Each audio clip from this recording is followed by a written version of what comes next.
round, you better get some. I don't know about you, me, I'm a prince. I use the digital circuitry to circulate this currency. Move it with urgency, cause the strangers trying to murder me. Prefer I be in my grave while they out searching. Celebrating with my coins, niggas out here searching. Nah, I'ma wash them with some Tide detergent.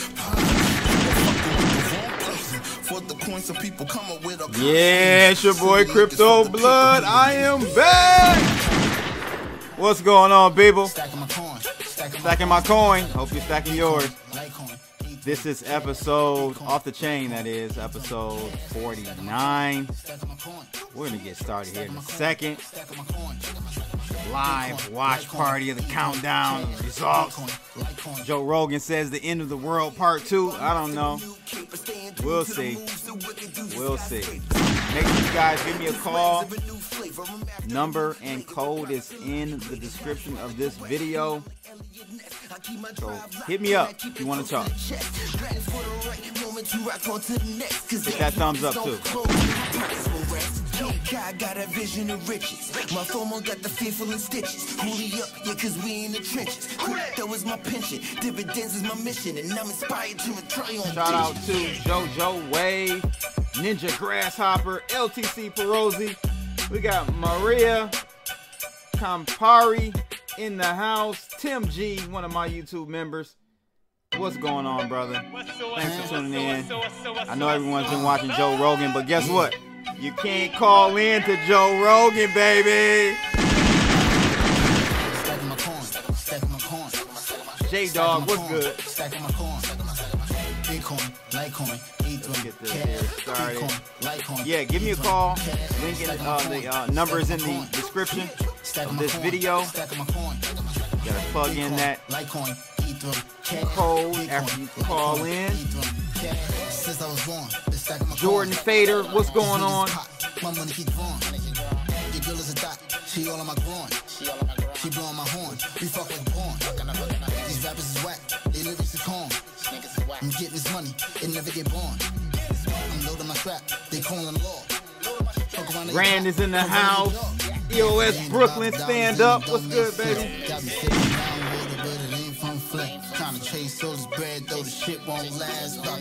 All right, Jordan, we'll talk about that project tonight. So this is all about politics and crypto this evening, and actually whatever else you want to talk about. Number in the description below. I actually should pin this as well. Let me do that really quickly. See if I can get that number for us. Let's see here. Give me 1 second, people. Surfing through the city while them chips rise. Hot boy, do it big time. LMA with my summer bay, we booed up. Cali hit the bay, we fly MIA, we pulled up. Sipping on this drink, bitch, I know the way. We juiced up, nigga violate till it's JFK like your roof up. Coin daddy bout them chips, nigga, rap snacks. Face all in a box, nigga, Snapchat. Alright, just pin the number for you guys in the chat room. If you want to hit me up. JoJo Wave said 20,000 Bitcoin by Q1 of 2021. Possible. Definitely possible. I think earlier than that, but hey, who am I?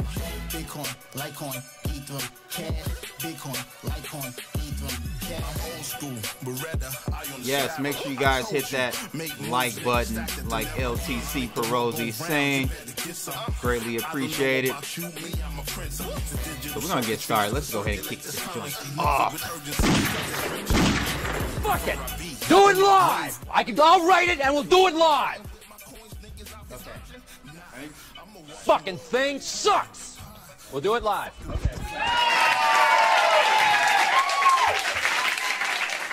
We're doing it live, ladies and gents. I am back off of vacation. I had to do a vacation before this nonsense. This madness was starting. I don't know what's going to happen. You guys got to let me know. Fill me in. Give me a pulse on which direction you think we're going with this whole situation with Biden and Trump. We're going to take a look at, I'm actually right now streaming from Fox Business. I usually watch Fox Business. And so look at it. Utah looks like Trump is ahead at this point. Only 62% in. But this is crazy. Florida. I was just in Florida, Miami. I saw a whole bunch of Biden signs. I didn't see too many Trump signs in the yards. All up and down Miami Beach. So that's interesting. LTC Perosi said, what's up, what's up, what's up? To the moon, no doubt. Yeah, Hurricane Crazy said Trump 2020. I personally hope Trump 2020 myself, my friend. Red is on me, not by mistake. We're going Republican this go round. So definitely hit me up, guys, if you want to talk. Number is on the screen as you see it there, 669-900-6833. The code is 169-861-119. Give me a call if you want to talk politics or even crypto. I definitely want to talk crypto a little bit tonight. Had a great conversation last night, a live stream with my man RTD. That's Mike, Rethinking the Dollar. Excellent conversation with him. Hilarious. Alan Henna. We had Brandon Kelly. I think he calls himself Bitcoin boss of crypto or something like that. We talked, crypto and the elections and everything. If you guys missed that, definitely go over to Mike's channel and catch that. If not, I'll definitely do a double spin on that in a couple of days for sure. Let's take a look at the heat map real quick though. Bitcoin is strong today. It's up 3.7% at this point. It's trading at 13,800. A lot of these tokens are in the 2 to 3% range in the green today. That's pretty healthy, we'll have to say. But as you can see here, I haven't even looked at this until now, guys. I'm literally just getting back into the city about 3 hours ago. Had to run a couple errands, but look at this. We're bumping up against the 14,000 marker. We failed earlier today. Looks like what, about 4 hours ago we failed big time. We're trying again though. Look at this candle. We're trying again. That's pretty bullish actually, to see that type of move right back up to press against that 14,000. I think we're waiting for some type of direction when it comes to this political election outcome, in my opinion. I think that's what we're waiting on. So we'll have to see what happens.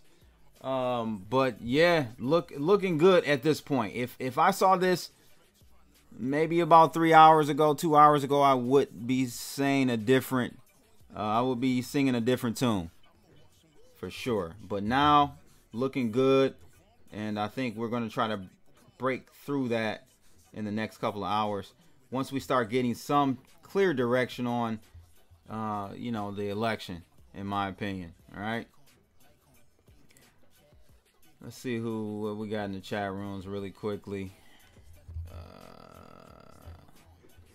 We got Mick in the house, Robert Kim, Marcus Walter. What's going on, Marcus?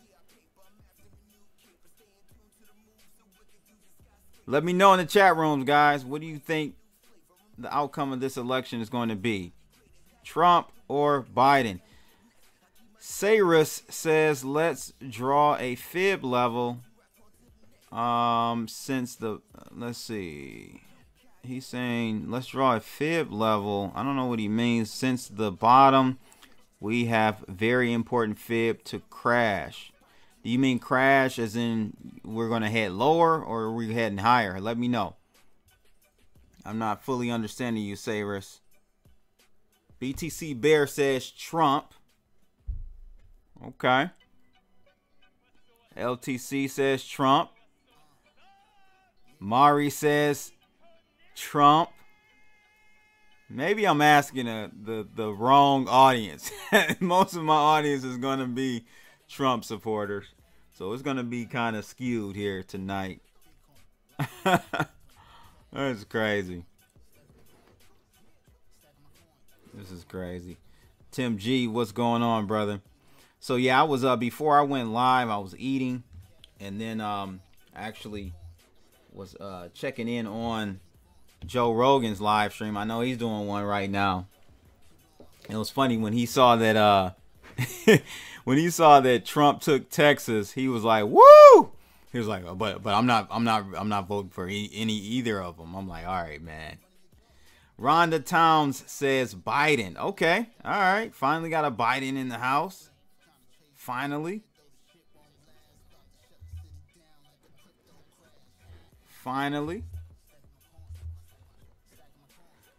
So right now, look at this, guys.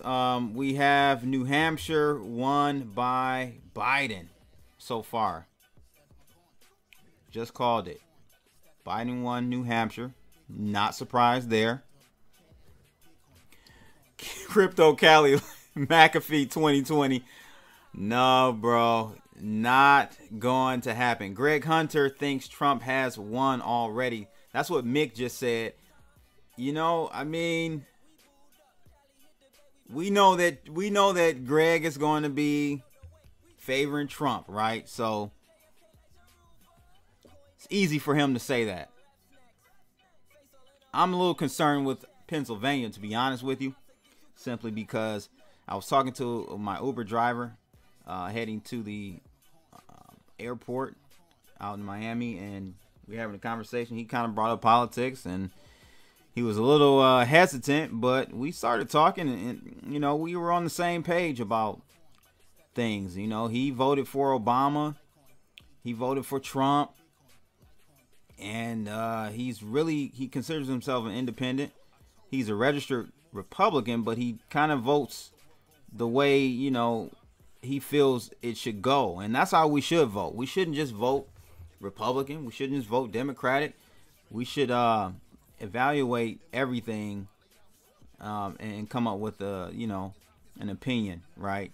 But anyway, he was telling me that Pennsylvania situation, we know, if you guys don't understand it, Pennsylvania has to be won by Trump. If he doesn't win Pennsylvania, from what I'm understanding, he loses. So Pennsylvania is the state that has to be won by him. So he was telling me, this Uber guy, I'm just echoing what he said. He said Pennsylvania has it in their law where they will accept and count ballots for 9 days after the election with no postmark, no signature.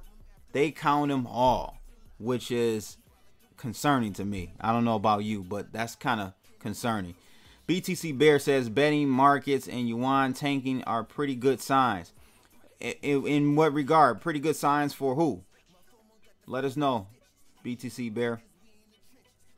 Because I did see my yen trade. I was short yen trade, and I think I'm getting ready to get tapped out of that, I believe. Yeah, I got tapped out my yen trade. So I'm going to be going long on the yen very soon here in FX. So let me know what that means in your opinion.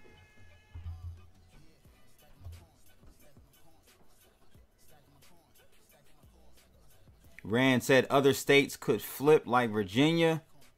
Count Dracula bet 5,000 for Trump. Oh, that's funny. That's funny. Yeah, I don't know, guys. I mean, you know, to be honest with you, I'm not sure. I'm not sure which way this can go. Because I think there can be there's a possibility of some fraudulent activity occurring in this whole situation. And you know, Democrats are gonna say you know, fraudulent on the Republican side, you know, and then Republicans are gonna say fraudulent activity and you know, voter fraud on the Democrats' behalf. So it can go either way on that. Me personally, I think if there were gonna be voter fraud, it's gonna be from the Democrats. I mean, I'm just keeping it 100. So BTC Bear says for Trump winning the election. Oh, okay, I got you. Oregon delegates go to the winner of the national popular vote You ain't sure because you ain't in Cali, bro. What does that mean? What does that mean? Help me understand. Cali is a hellhole.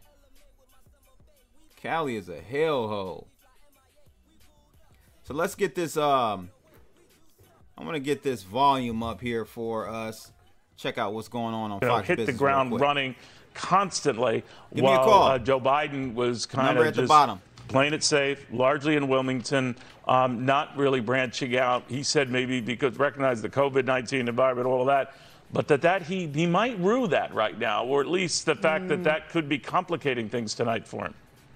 Not really. I think it helped the president a great deal. And these are two very different candidates who campaign differently. One thinks we're coming out of the coronavirus and going to have this V-shaped economy. The other one says we don't have a plan and we have to get it under control. Well, that hard work on the president's part, but to be fair, whether you want to judge it or not, he was working his ass off, right? And the other guy wasn't, maybe playing it safe. I don't want to prejudge it. But do you think that hurt him or could have hurt him and made these states that are real battles unnecessarily so? He would not be facing these battles had he been out there more. No, the numbers are bearing out, if you ask me. You know, people undervote or rather undercount when they're taking polls. I always add 2, 3, 4 points when you're polling Donald Trump. It's a different style, and I think it helped Donald Trump, be honest with you. Remember, he had COVID. He had a lot of other issues going on in this campaign, and his campaign never could get him to start talking about the economy and his plan for COVID, which I think he did on the last 2 or 3 days, and he had these massive rallies. Now, they may have been super spreader events, but I think it helped get his rural vote out, and he needed to go find new rural voters in order to offset Biden's popularity. Remember, he was running against Biden. He wasn't running against Hillary Clinton like he was in 2016. All right, I can dispute whether they were super spreader events. But before I want to go to Lou next, but I mean, Jackie Hunter has been following a couple of developments here, and that particularly she goes back to show what's happening in some of these battleground states and where we stand right now, particularly for the Biden camp, looking at this and beginning to wonder, what's going on? So, Neil, you'll recall that the Biden campaign early this morning from their early voting data had mapped out kind of 3 key pathways to 270. One of them is the Midwest and Pennsylvania pathway. That includes Pennsylvania, Michigan, and Wisconsin. And that's where you're seeing, you know, some of those totals that are looking like they might be a little bit concerning if you were not within the Biden campaign looking at their data. Now, they're saying that what they're seeing in there is really in line with what they expected. These are states that also they expect are going to take a little bit longer to count. And they were also states that they were prepared to maybe have some litigation, some absentee ballot contests. You'll remember this morning the campaign held an election security call, and the lawyer for the campaign that was speaking to reporters said that they've had positive decisions in Pennsylvania, Texas, and Nevada. And in Pennsylvania specifically, they said it was a good example of when the Trump campaign tried to take sort of everything they had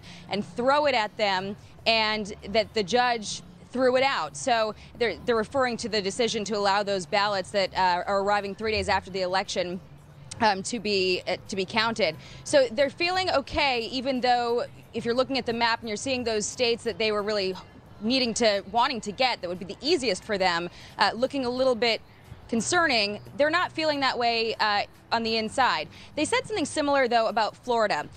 You look at Miami-Dade County and the information that was coming in there, it was lower performance than expected. And they said that was, you know, disappointing, obviously, but they didn't think it was indicative of how Latino voters, Hispanic voters in other parts of the country or even other parts of the state might end up voting. They said that county has a lot to do with Cuban Americans. And you'll remember the Trump campaign was pretty effective in painting Biden as part of the Here's the thing that and you guys got to help me understand what's going on with the Democrats' approach to their approach to campaigning all the way up to now. Like, I personally never heard a plan from them. Let me know if you've heard an actual plan by Biden and Kamala Harris. All I hear them doing is shitting on Trump. I don't hear anything from their perspective as far as their roadmap and strategy going forward. Let me know your thoughts on that. Jordan Fader says, I keep getting incorrect meeting code. Please try again. Hold on, brother. So the code is... sides of the aisle. Make sure we're in the right one. They're proud of what's happened, but he also said that he feels like he's going to win. Give me 1 second, bro. So we're waiting, of course, for any indication of when he might speak. So the code is 169-861-119. You gotta hit the pound. I think you gotta hit pound or the hashtag before putting that in. The number is 669-900-6833. And the truth is that Pennsylvania, in 2016, you remember the then-to-be president was complaining to all of the networks because they were not calling when it was obvious that he had won Pennsylvania. And it went on into the wee hours, as we all recall. Right now, that looks like a repeat in Florida. Why in the world are we not calling that? It defies at least obvious reason and explanation. It would be helpful to understand at least the methodology that would give pause when, as you pointed out, we're looking at calls being made with 40% of the vote, and we're looking at 91%. And by the way, that percent of reported precincts has stayed the same for an hour and a half. The thing is, you're right about them picking Biden. Like, they would have had a chance, even though I don't like that socialist movement that Bernie Sanders is on is horrible, right? However, I think his personality and his ability to actually do something, again, I agree with Lou. I think people would have been easier to vote, like independent would have voted easier for your guy than Biden, I think. That's just personal. So Ace is saying Greg Hunter is screaming Trump won. Where is he getting his information? We're not going to get a concession from Joe Biden tonight or in the early hours of the morning, barring something extraordinary in the remaining states. So Trump won. And this is going to go. And I worry this. I really hope I'm wrong, but I worry this goes. So Trump won Arkansas, Indiana, West Virginia, Kentucky, Alabama, Donald Trump when he said there's going Tennessee, to be fraud and, they're going to try and steal the election. Oklahoma, days and days and days Utah, of counts coming in Pennsylvania. They're going to be finding votes left, right, and center. They're going to be finding votes that with no postmarks on them. They're going to be with no signatures on them, and the Joe Biden votes are going to go up and up and up. And Ace, let me know where Greg is getting his information. I would love to know. Again, I don't know. Maybe they'll all be fine. I'm not suggesting that there's widespread fraud going on. But the potential for fraud is pretty serious. Can I ask one question? How is it that some states are so capable of tabulating? Yes, I agree, BTC Bear. They literally could have picked anyone else but Biden, and I think it would have been a sure win for them. Well, the answer is they're letting them continue to vote. Because Trump messed up during the pandemic, in my opinion. As long as they that was his only downfall, was the pandemic. So they're going to be receiving. They can't make any estimate of those ballots because they can continue to receive them. All right. Anyone know where Greg Hunter is getting his information that Trump for sure won? I would love to know. We're going to go back to the stream real quick. We will not get tonight, so just rule that out. Can we get some closure with those other states, Arizona, Michigan, and Wisconsin? That could give someone an indication or maybe even a victory tonight. But it's an uphill battle in Arizona right now. It is Joe Biden leading, but again, it's anyone's guess. And there we can't make a call because, well, it's only Joe leading in Arizona. 90+% in Florida, and we can't. What kind of a news organization wouldn't call it already? Too. Wait a minute, Fox is not calling it already. A little more to this.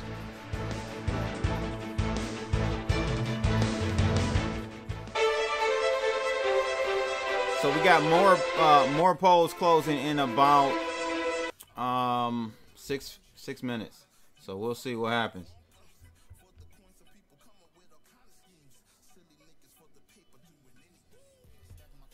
Mokeman says Trump will win though. Bad for Bitcoin, good for US dollar. But you know, Moke, the thing is, any president is bad for Bitcoin because no president would like Bitcoin, right? Bitcoin, this is what I talked about on last night's stream with Mike.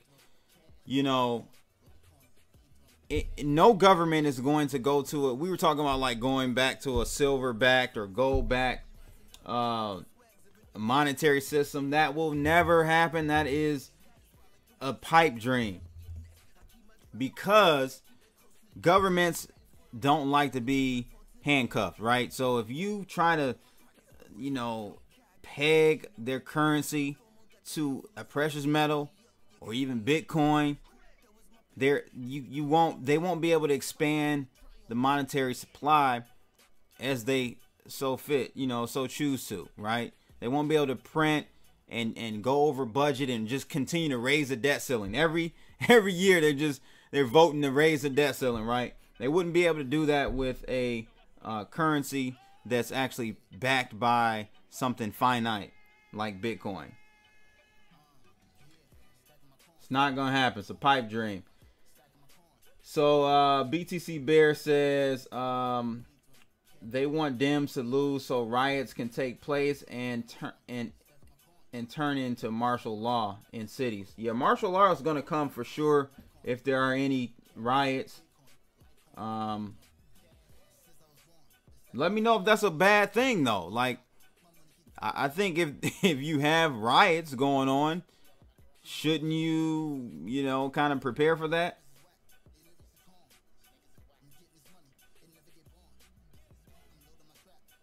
Yeah, Tim G, I heard about Trump saying Lil Pimp.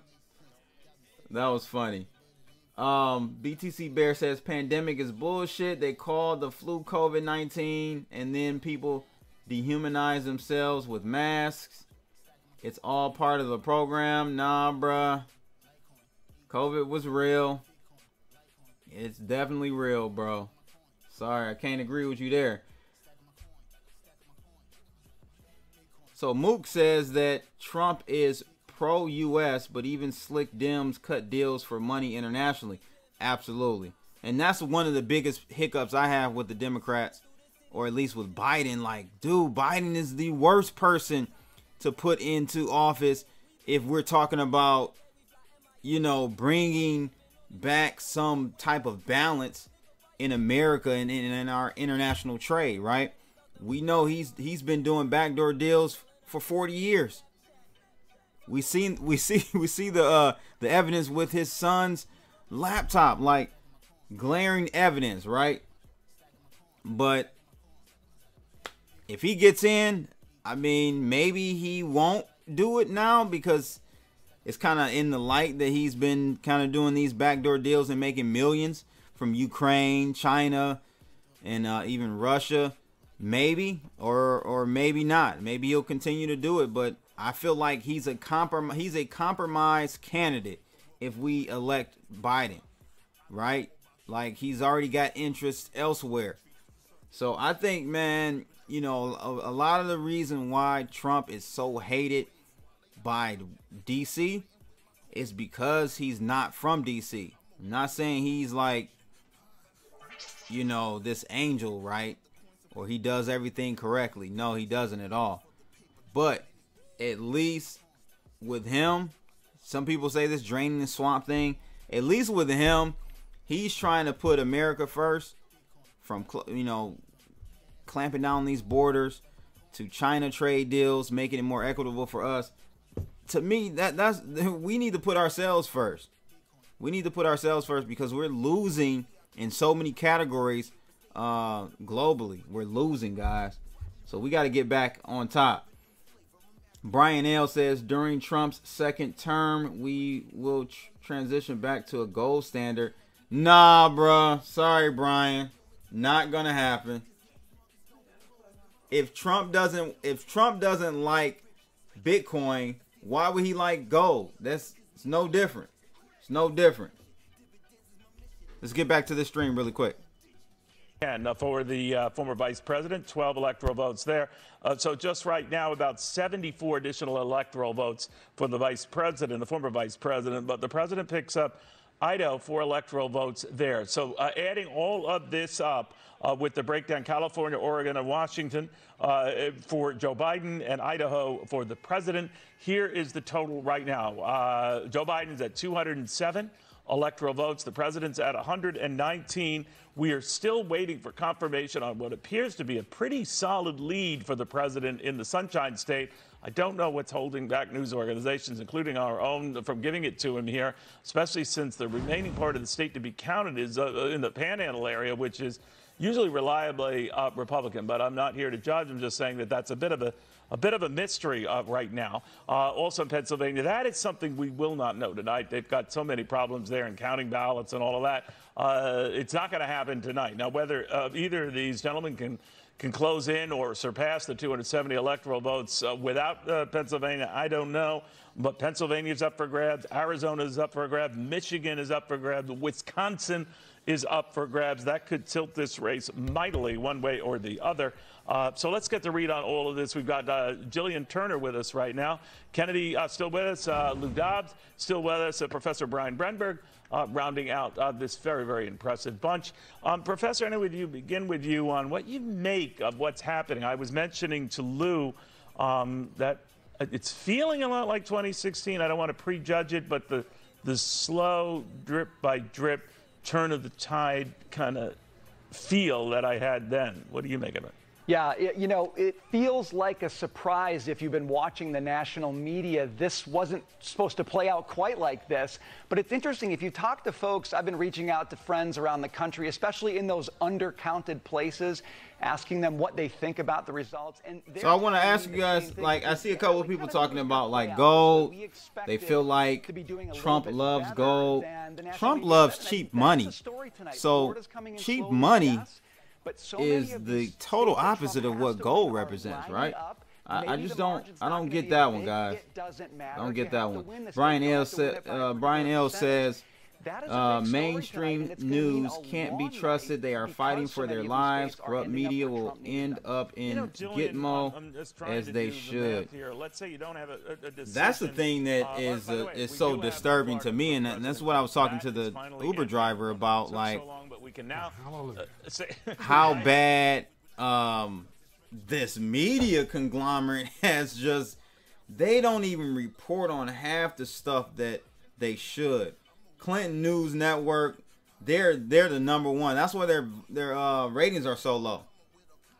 Their ratings are just horrible. Look, looks like Trump won Florida for sure. It took a while, but they apparently got the message from the state of Florida. I mean, think about where we are tonight. All of the polls, nearly all of the polls, he was one of the few. Helmut Norpath, who got it right in 2016, as did Cullehey. And you know, it's extraordinary that we're not just marveling more at the reversal of fortune here that had been projected by the national media.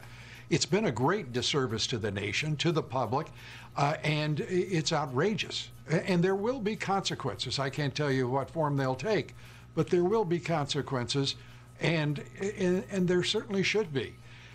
What we're looking at in Florida is a tremendous victory because he absolutely had to have Florida. He's got to have North Carolina. Yeah. He is ahead in Georgia. He's ahead by a significant margin in Ohio. And it does look bad, and I know that Nick Taylor, which one? Desk, all of the bottom right mavens who are sitting in there grinding away at these Which numbers. broadcaster is holding in the biggest laugh? But there's also a great responsibility here to at least explain what the holdup is, because when you're sitting there watching the entire West Coast roll up before you can figure out what's going on in Florida, there's something terribly difficult, I guess, to explain. Yeah, no, it is confusing here. What we don't know is certainly what is going on ultimately with Ohio. As Lou was indicating, Jillian, the president was leading there, 18 electoral votes at stake. We are not able to call, Arizona right now, and that's one that's been closely watched, 11 electoral votes there. Well, I guess what I was mentioning earlier before we got the Florida confirmation, Jillian, is this notion, can the president get to 270, or can Joe Biden get to 270 without, calling Pennsylvania tonight? Is there a map that lays that makes the delay in Pennsylvania a moot point?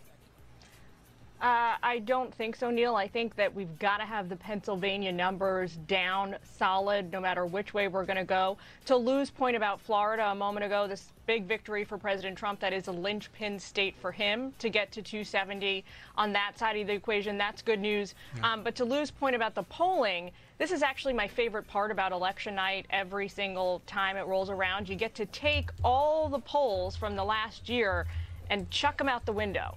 You don't have to think about them anymore. You don't have to care about them, because all that matters are these numbers that we're looking at now as they come in state by state, county by county, district by district. That's the math that matters. We don't have to think about, tomorrow or whenever we have the results of the general election. That's when it's time to worry about which pollsters got things wrong, who has to be held accountable, who screwed up the worst. But right now, we don't even have to think about them, which I think is a great luxury that we should all try and enjoy for a moment while we can.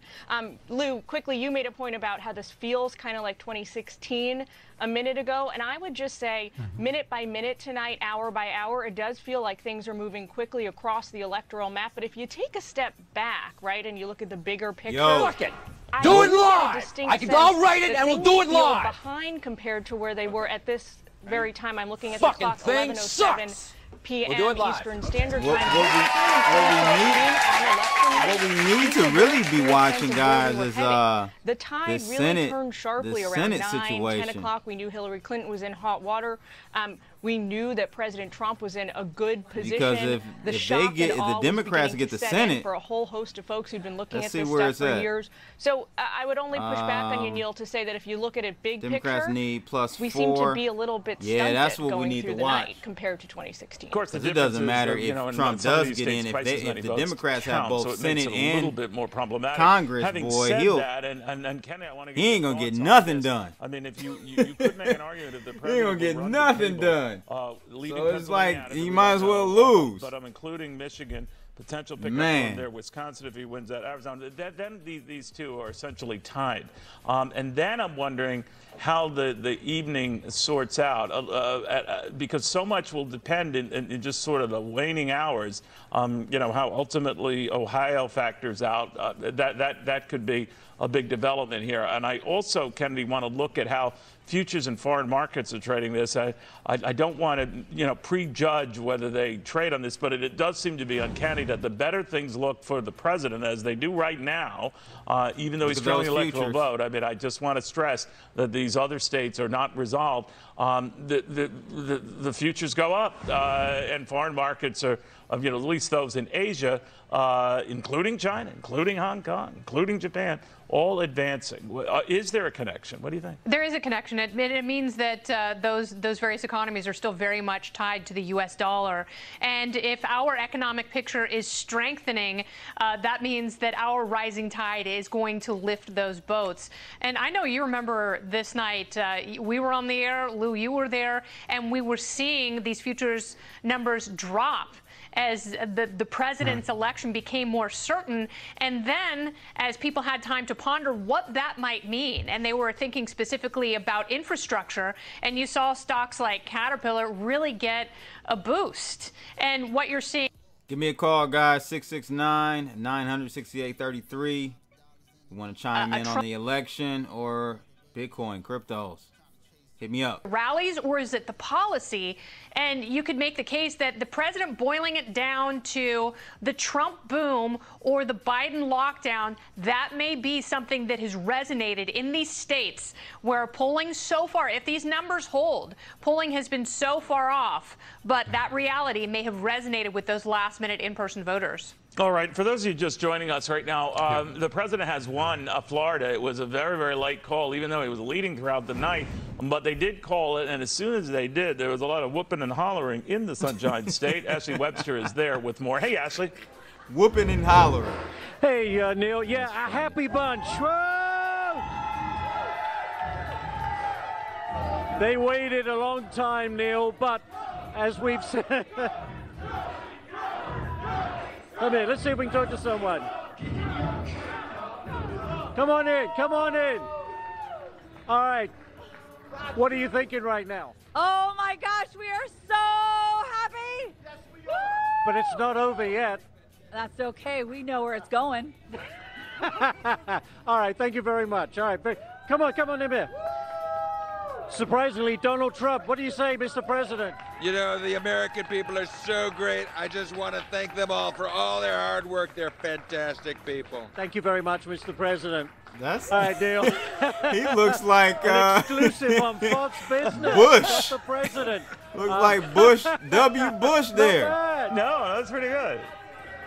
All right, buddy. Great job. Brump. Let me call him Brump. Great job. He'll charge you $5 if you want a photo with him. But anyway, there you go, Neil. Man, whatever works. Whatever works. If there's a guy you want at a party, you Brump. want Ashley Webster there in Florida, the president picking up the 29 electoral votes of the Sunshine State. A couple of biggies we're waiting on. Looking at all of this, Professor, I'm thinking. So much we don't know, so much it has to come together. The president obviously wants to cobble together something with Ohio, Michigan. So dig this, people. I just saw this article out of Forbes. All of those states by the end of the night. And said they're this article's about officially tracking the election results on Ethereum and EOS. This is pretty interesting here. Results will be posted on the Ethereum and EOS blockchains by the Associated Press. Beyond just posting the results, though, the AP is using the blockchains behind the scenes in its own application protocol interface, meaning anyone tapping into the official API or AP results can verify the accuracy using the blockchain data. This is very neat. I didn't even, this slipped past me. So additionally, the Associated Press voting data will be posted to Everipedia, a blockchain base. Many of you guys know about them. They're run on EOS.io. So that's dope. That's good news. Thought I would drop that. Let me drop the link to that for you guys to check that out for yourselves. Bada boom, bada bing. And that is a Republican pickup, which reverses what had been a Democrat. So King Cheapy says, no voting for me, all rigged. Why vote when that shit's fake? I hear you, bro. I can't even be mad at you, to be honest with you. It is a I forgot who said it. Maybe it was Malcolm X. Maybe it was Elijah. I don't know who it was. The illusion of inclusion. They give you the illusion of including you on the decision that has already been made, per se. So that's possible. I feel you on that. How about we just elect Brump? Better for them right now at this stage to keep the Senate. Kennedy, the White House is anyone's guess, but this does have that 2016 feel. I don't want to jump. Nick Taylor says, I know California is blue, but how did they decide to call it already if the polls closed 10 minutes ago? I don't know, man. Tim G says X. Okay, yeah, X. The illusion of inclusion. Crazy. Absolutely. Hi, Neil. Well, it's starting to get interesting as we have a little more information. Let's see. We got some more information coming in. Let's see what they're talking about. What if map here. So I've made some assumptions just to start. For example, I gave President Trump Montana. I gave him Alaska. I gave Joe Biden the 6 electoral votes in Nevada, New Mexico, and Hawaii as well. So let's say our canvas of our what if scenario looks just like this. Well, it can actually get really interesting. What if President Trump gets Texas? You know, Biden made some comments about the energy industry that could have turned off voters. That could be a possibility. That was if he a big gets mess up Georgia, by all Biden. of a sudden we're at 208. He's catching up to Joe Biden. North Carolina, he felt very strong there. The campaign did today. Ohio, he's showing some preference there at this point. Let's also talk about the rest of the Rust Belt, like Michigan, like Wisconsin. If he got Iowa, all of a sudden, he's at 273. And look, he's done it without Pennsylvania. So those votes wouldn't necessarily come into question that we've been talking about counting the rest of the ballots over the course of the next few days, Neil. Okay. That's very interesting. I was wondering about that. And, you know, you just did the math for me. I thank you very, very much for that. Because I was wondering, could we have some sort of closure tonight without Pennsylvania that was still out there? We really didn't know. As Jackie just outlined there, I if you run thought we couldn't have any closure Michigan, to this election Wisconsin, without Georgia, Pennsylvania, but it looks like it's possible. But again, it's so too soon to tell, that's but it is an interesting. Development. Lee Very Carter interesting. joins us right now, looking at these numbers very, very closely. Lee, you're good at this stuff and crunching what's out there. What do you make of what you're seeing unfold as we speak? Listen, I think we're seeing something that's very similar to what we've seen before with this president, which is that he outperforms polls by somewhere between 3 and 5 points. Sometimes it's as low as 1, sometimes as high as 7, but generally speaking, he does better in the end. And I think that's for a few reasons. One, I think there's a lot of people who just aren't sure what they're going to do until the last minute. When you look at some of, the polls about voter, analysis, a lot of folks who broke late broke in favor of the president.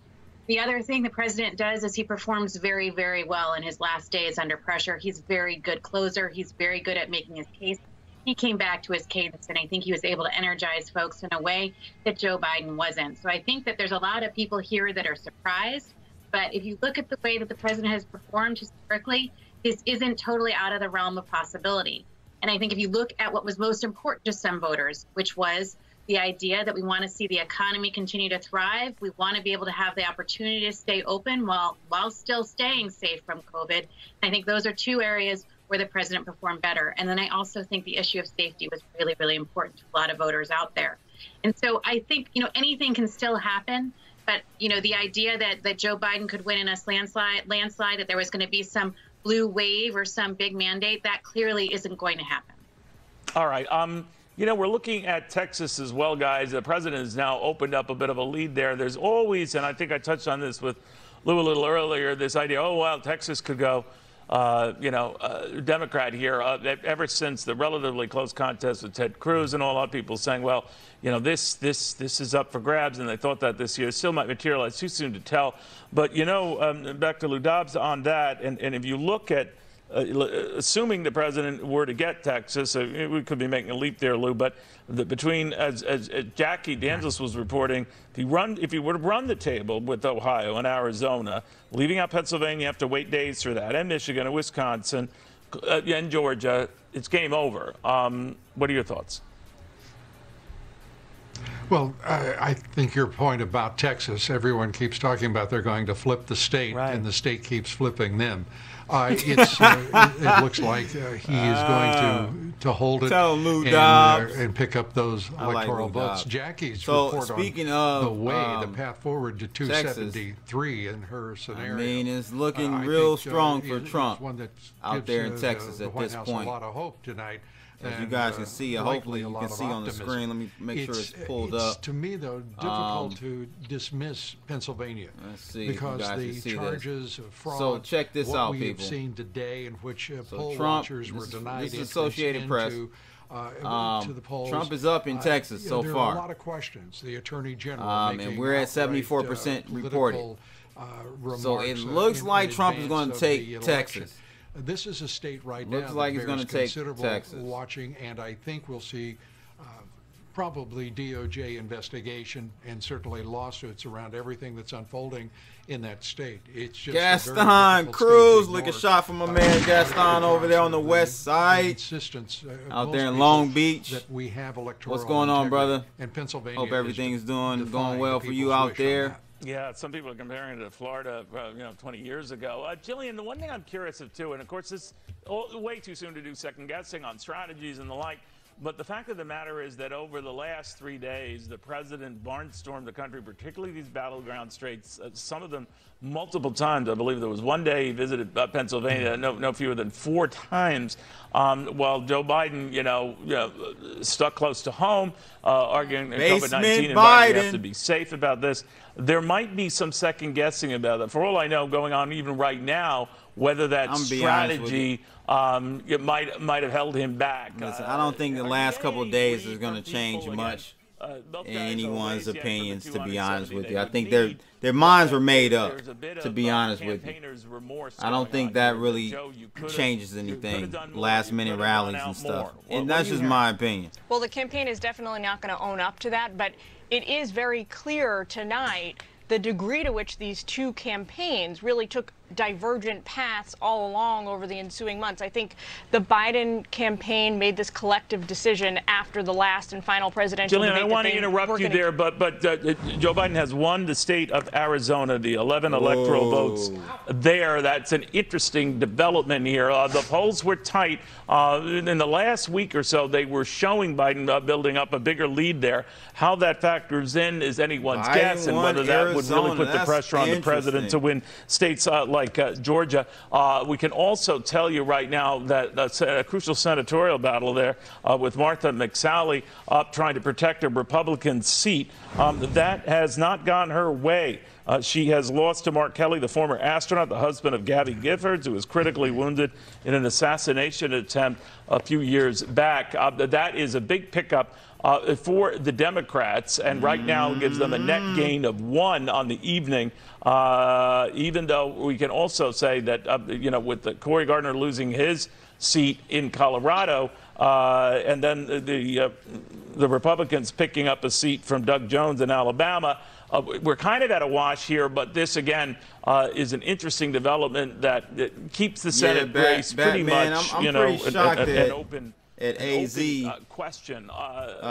We shall see. Biden win Carter, AZ. Pretty on shocked at that the one. pollster here and looking at this, this kind of changes the dynamics a little bit. But what is your data telling you about the Senate battle going on? I think ultimately the Senate it's really fascinating. I think Mark Kelly obviously was a very, very popular figure in his state for a number of reasons. And you look at Colorado, they picked up 2 seats. We were concerned, though, about Lindsey Graham's seat. He held that. You look at Mitch McConnell, he held that. I think net we're going to have a wash. I don't think that this idea that the Democrats are going to take over the Senate is something that we're going to see happen. But the thing, when we look think at about that Senate spot, bro, Black Money. If I don't know if you recall, but he's the husband of the lady that was shot. So that may have been a sympathy win. I don't know. But hey, I'm shocked at the Arizona situation, though, I have to say. Mark Kelly was ahead by 11 points. So you saw a big difference there, and I think that really helps catapult Joe Biden. So you're going to have to look at the combination in these states. I still don't think we're going to have a big blue landslide, though. All right, yeah, Brian Brownberg got back with us. Brian, one of the things, too, you understand. Very good point. Batman, Batman said that a lot of people moved from Cali to AZ. Very true. A lot of people moved from Cali to AZ, Nevada, and Texas. Very true. Very true. Didn't think about that, bro. Is on the path for the president, and now we know that because he can't win Arizona. And yeah, Arizona has been part of this shift from a red state to a blue state as the urban areas, as the Phoenix area, Maricopa County has become so much more important. So not a big surprise there. Like Lee said, I don't think it portends huge changes in the Senate, and I don't think it does anything to derail the president's possibility to a path to the re-election. But again, it means Pennsylvania is front and center here, and so we're going to keep talking about that well into this week. Jillian, it occurs to me that I rudely interrupted you before by announcing some of these developments. But talking about the strategy of campaigns, it's always risky to prematurely, dismiss a strategy when the night is still young, as they say. But what are you hearing about how they're factoring this in on both sides and how they're seeing the evening sort of playing out? So from the get-go tonight, both sides have been expressing, to one degree or another, cautious optimism, which, according to the pollsters, they tell us is appropriate on both sides tonight because who the heck knows where we're going with this thing tonight going into the early hours of the morning. But in terms of the ground game strategy, Neil, to go back to our earlier conversation, from the first day, President Trump hit the trail running, so to speak. He went to every possible state he could, multiple states, multiple times, concluding with his big bang over the last 3 days with 13 rallies. The Biden campaign took the opposite approach, which was let's stay off the trail as much as possible. Then finally, after the final presidential debate, they did this about face and said, we're getting the candidate, we're getting his advisors out on the trail. We're going to go send staff door to door. It was almost like they decided to do this turnaround at the last moment. I don't know if they have buyer's remorse. Certainly they're not not going to tell us that right now. But it's certainly, I mean, it's hard to imagine they're not thinking long and hard about that on the back end now. One quick comment, something that's not yet clear tonight is there's this big sort of dichotomy here. We've been asking the question for months now, are voters going to the polls to vote on the president's response to the coronavirus? Is it a referendum on that? Or is this about the economy and economic recovery and moving forward? We don't have a clear sense of that yet, which from any of these states, the way things are shaking out, it still seems to be. Yeah, I'm telling you guys. We'll get more of an answer listen, over the next if couple Trump, hours. First of all, if there was no coronavirus, it wouldn't even be. We wouldn't even be sitting here doing live stream wondering. I'm gonna be honest with you. Trump hit it out the park his first 3 years. Then miraculously, you know, when he's trying to put the pressure on China, you know, telling them, hey, we got to start playing fair here. Miraculously, there's this virus that comes out of China out of nowhere, right? Come on, we know what's going on. You know, it was definitely done on purpose by China, in my opinion, to try to get Trump out by any means necessary. You know, by any means necessary. So that could tip his way as well. Waiting to see what happens in Georgia, waiting to see what happens in Pennsylvania, but that one you might not want to hold your breath for. We're looking at that. Also, quick peek at the futures markets right now. I've been saying before, and this is a consistent pattern. The better things look for the president, the better things look for our futures. I'm not saying that there is a direct connection here, but it's been an uncanny one tonight. And right now, with the Dow futures up 170 points, they seem to like what's unfolding tonight. But it's still early. We still have a long way to go, and no one is at near the 270 they will need to say they're on their way to becoming the next president of the United States. We shall see. Stay with us. You're watching Fox Business, continuing coverage of the U.S. presidential election.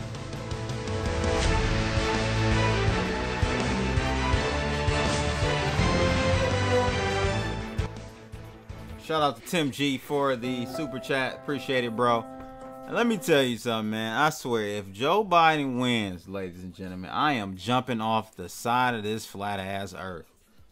I'm jumping off. I'm gone. I'm out of here. Black Stuntman said we need to blow China off the globe. I agree, bro. Like, and the thing, like, that's why I have so much respect for Trump. Again, he's not the most presidential at all. But you gotta give him respect for the balls that he has in going up against China, man. Like, no, I didn't even expect him to do it, to be honest with you. I didn't expect it. And the thing is, you've got to know going into that type of move that you're probably going to take 2 or 3 steps backwards before you move 10, 15, 20 paces forward, because the ramifications in the short term are going to be pretty bad. As we see, they leaked a virus that spread and caused a pandemic, right? I didn't think it was going to be that bad, but you know, I thought we were going to have some trade wars. I thought the trade wars that we did have were going to heat up a little bit more, but it didn't. They did more than I thought they would. China, that is, for sure. Black Stuntman said, we all love Trump. They all know it. I've lost all my poor ass Democratic friends and family members, and I'm happy. That's funny, man, because I've got a group of fellas that are good friends of mine. We're still good friends. We talk all the time. We got a chat room we talk in. They are pretty much all Democratic. They call me Clayton Bigsby or Claxton Bigsby. You know the skit from the Black KKK member, the Dave Chappelle show. Classic. That's what they call me. Horrible, man. Let's see if we can get this caller to unmute. There we go. Call on the line. What's going on? Yo, man. It's Default, man. Default, what's good? What's up, man? You ain't sounding too happy right now, man. I was just a little tired. But I saw you live, whatever. I was gonna call in real quick. Just checking on you, see if you're alright, because this is close, man. This is real close. I don't know. I'm not concerned. It really doesn't, like, to me, I don't got a dog in the fight. Yeah, it doesn't matter. I don't have a dog in the fight. So, but I don't know. I mean, in one breath, Trump wins tonight. That's good, because that whole wing of the Democratic Party that's running the whole scam of identity and stuff like that, this will be the death of them. But if he don't win, then it's like, you're gonna have to deal with Kamala in 4 years. So yeah.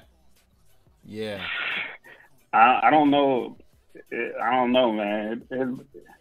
I think they're gonna pull it out for Biden because of all the money that's behind him. But who knows? Hey, we'll man. probably So see what is your family like? I know you're black. I'm black, and typically our families are Democratic by default. They've just been brainwashed to vote Democrat. What's your family like? What's the dynamic in your house when it comes to political? Mostly independent, honestly. Really? Like, yeah, mostly independent. That's shocking. Yeah, like either they don't vote or they're more independent. Like, I just think the household grew up in, it wasn't that whole Democrat. My household wasn't political. I'm more political, but like the people that do vote, they're more independent. They see the bull, just like I said. Like, they really don't follow for the whole. You gotta vote Democrats because they're for the. No, that don't work. It's a bunch of bull, man. So I don't know. It don't. It just, like I said, I keep saying over and over again. It really don't matter, because who wins is who got capital. That's who wins. Like right now, the futures are up, so I'm guessing they're looking at what's happening with Trump, and they're like, it's whatever. But the only thing I have to say about like the outcome, statistically, we know the incumbent wins. It's a high margin. I forgot what the actual number is. Statistically, it's very hard to get an incumbent out, right? So people can lean on that as far as some direction to know what's going to happen, but I don't know, man. I think America's a worse off America with Biden. Even though, like you said, you're your own man. You control, for the most part, your destiny. It's kind of just the overall perception of America and the direction may move a little bit left or right when you have a certain president in. Because we both know this, right? They only have 8 years max. That's done on purpose. The deep state really control everything, right? So, like you said, the presidential election really doesn't mean much. I mean, it does. Like I said, in the case of like what propaganda is successful, and I just think like the whole neoliberal messaging is dead. Like it works on a few, it works on a small percentage. Well, not small percent. It works on a minority of the voters, but for the most part, people aren't buying that message anymore. And I think Bill Clinton came in with his strategy to in the 90s to overtake the Republicans, and that worked in the 90s. And Obama was a master at it. But I think that's the end of it. Because that's really all you're getting is people that are telling you, dreams and, I'm going to do this and I'm going to do that. Like, there's a lot of variables that go into getting, policy in that actually, is going to benefit people. And mostly that variable is if they actually, you know, represent you or not. And none of these politicians represent you. They represent money interests. So yeah, no, they don't. For the majority of people, for the majority of people, it's just like, you know, that's why I don't get emotionally involved in it. Because it's like, well, I'm going to get involved in something that I know is, they're really not, you know, they're just trying to assume power. I think I like Trump for his, when I say honesty, not necessarily. So he lies a lot, but it's like the car salesman lies, right? It's like the try to close the deal lies. Like he'll lie about a number as far as, we had X amount of people at the rally, and really he didn't have that many, right? But I like go ahead. He makes you believe him, like somewhat, even though you don't buy it 100%. He makes it seem like he cares. The Democrat, like Joe Biden, he don't even know where he at. He sleep half the time. Like he don't like he sits there and talks and Biden. He rambles and he calls him like his mind is gone, man. Like his mind is gone, bro. And that's what I don't understand. People actually voting. I don't understand how it's even close. That's just let you know how brainwashed. COVID. It's COVID, man. COVID. It's COVID. You think Trump's poor administration or control over handling of the COVID situation? Yeah, it's definitely COVID. Okay. If it wasn't for COVID, it would have been a landslide for Trump. I mean, the cat's already out the bag. It's not going to get reined in anytime soon. You know, all this talk about vaccine. You know, nobody's going to take the vaccine, first of all. No. Even if it comes out next week. And then I'm not. I'm not. Like, I don't think it's coming out anytime soon, honestly. Like, to me, it doesn't even make sense because this is a disease that, like, it thrives off of, like, passing it on to the next person. And, like, most of these, like, a vaccine, they give you the virus and stuff at, like, a low grade. Will that, given it, you know, inserting that virus into somebody, will that pass on, like, some other type of virus that's, like, a lower grade of the virus to somebody? Like, there's just too many things that I just feel like it doesn't make sense. So Gaston asked a really good question though. If Biden wins, will Trump be a sore loser? I say yes. I say it's gonna be a problem. I think it's gonna be a problem if they don't have the results by tonight. Honestly, because Trump is probably going to come out here. He's going to say he won, and then you're going to have to wait till like PA gets voted. They're saying Friday they'll have their results. Yeah, they got 9 Friday. days. I think they have up to 9 days, I believe. Oh, that's even worse. Yeah, so 9 days. Listen, 9 days, and the ballots can have no signature or stamp on it. Postmark on it. They're counting it. Yeah, that's how Pennsylvania rolls. Well, crazy, we'll see. Bro. We'll see. I think tonight Trump comes out and says, you know, if they don't call it, if there's like so much attorney, he's gonna come out and he's gonna be like, you know, I won. Because, I mean, honestly, you look at the poll, like, you look at like PA right now, he's up in PA. Yeah, but the problem, like, I want him to be like the winner without PA, because PA, that's the air. Like I said, they've got 9 days, so they know how many they need, right? So let's say he wins tonight with PA, the Democrats can do their little whatever for 9 days and take it back. So I would prefer PA not be the state that kind of makes or breaks Trump. Yeah, we'll see. But yo, did you see Virginia? How do they call that? And it like Trump was up like 15%. but he's up like 2% still right now. But he still haven't called for Joe Biden. I don't know if you peeped that. I didn't. No. What happened?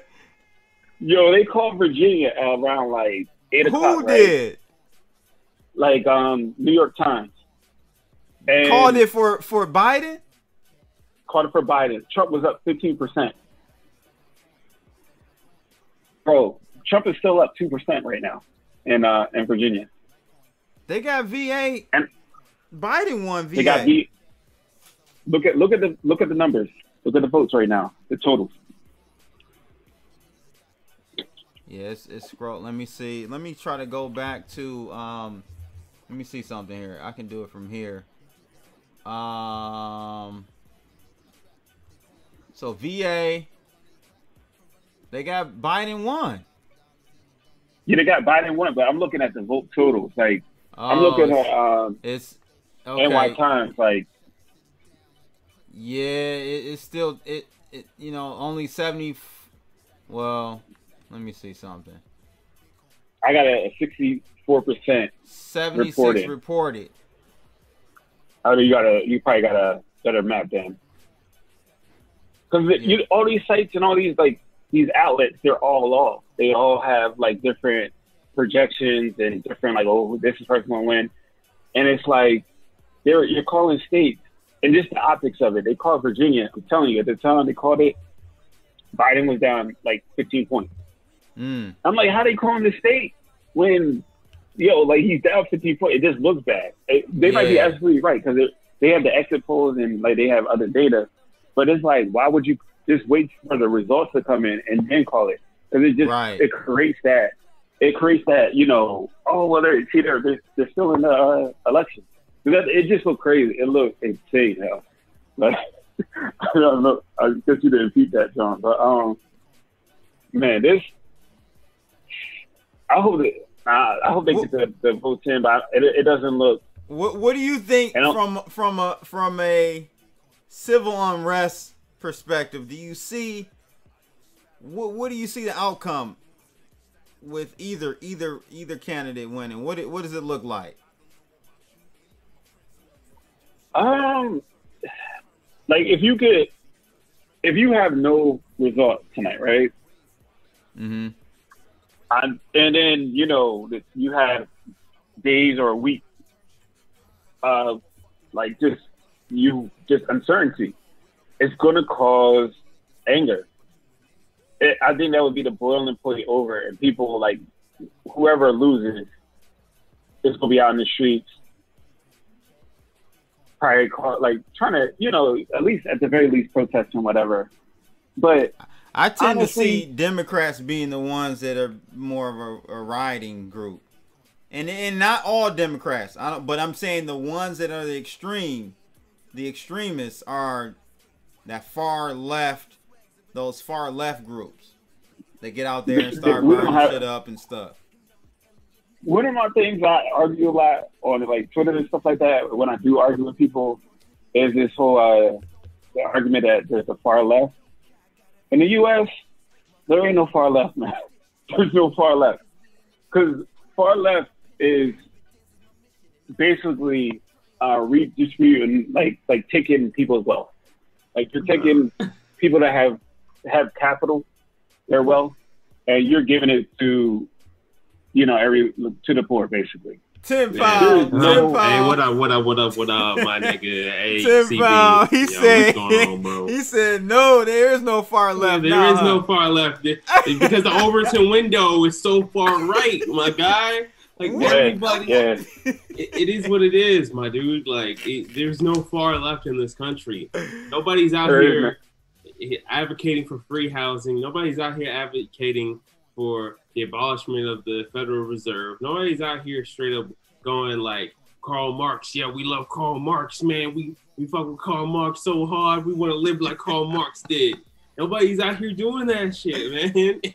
And the shit posters on the right are pretty much saying that's what Joe Biden is in favor of. And I'm like, are you guys on crack?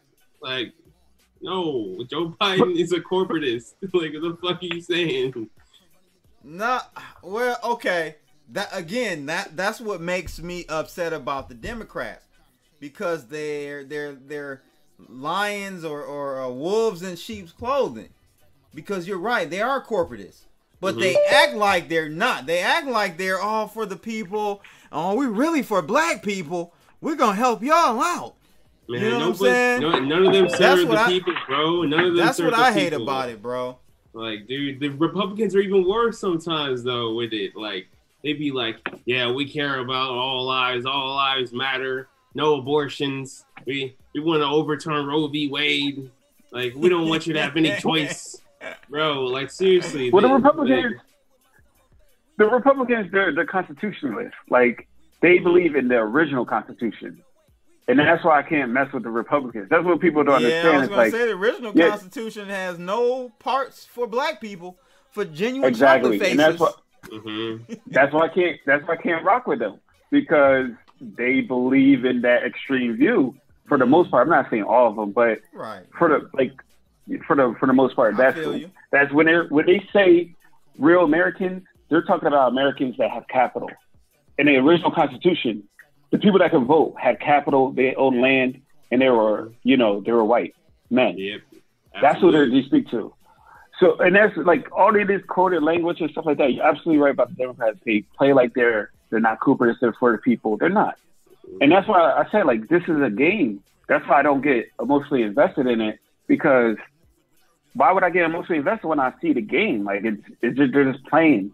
They're playing games with everybody. It's just people that are emotionally unaware don't understand how they're being manipulated. And they think, the TV tells them or social media tells them, like, oh, well, if you have this position, you're smart. But no, you're just being manipulated, dog. Like, that's the whole game. Bro, and the thing is... Let me get my man Andy in real quick. Let's get Andy in. See what he has to say. Right. Can you hear me? Andy, what's going on, brother? Oh, not much. I just finished my own, live stream. Went probably 3.5 hours. Okay. With some people, and I'm really glad that you're still going live. How long have you been on? I started at 10:30. It started late. I wanted to kind of go a little bit later. Yeah, into the night. I started whenever the polls closed here in Oklahoma. Here in Oklahoma, just because I didn't want to be accused of, voter manipulation. You know what I'm saying? I'm glad you laughed at that. So what's your take, man? I mean, you're in Oklahoma, right? Yeah. They called it as soon as the polls closed in Oklahoma. For Trump, so Oklahoma, Trump wins 2/3. Oklahoma by a large margin. Yeah. By a large margin. So, but basically the last 3 hours, I really was trying to figure out a way forward.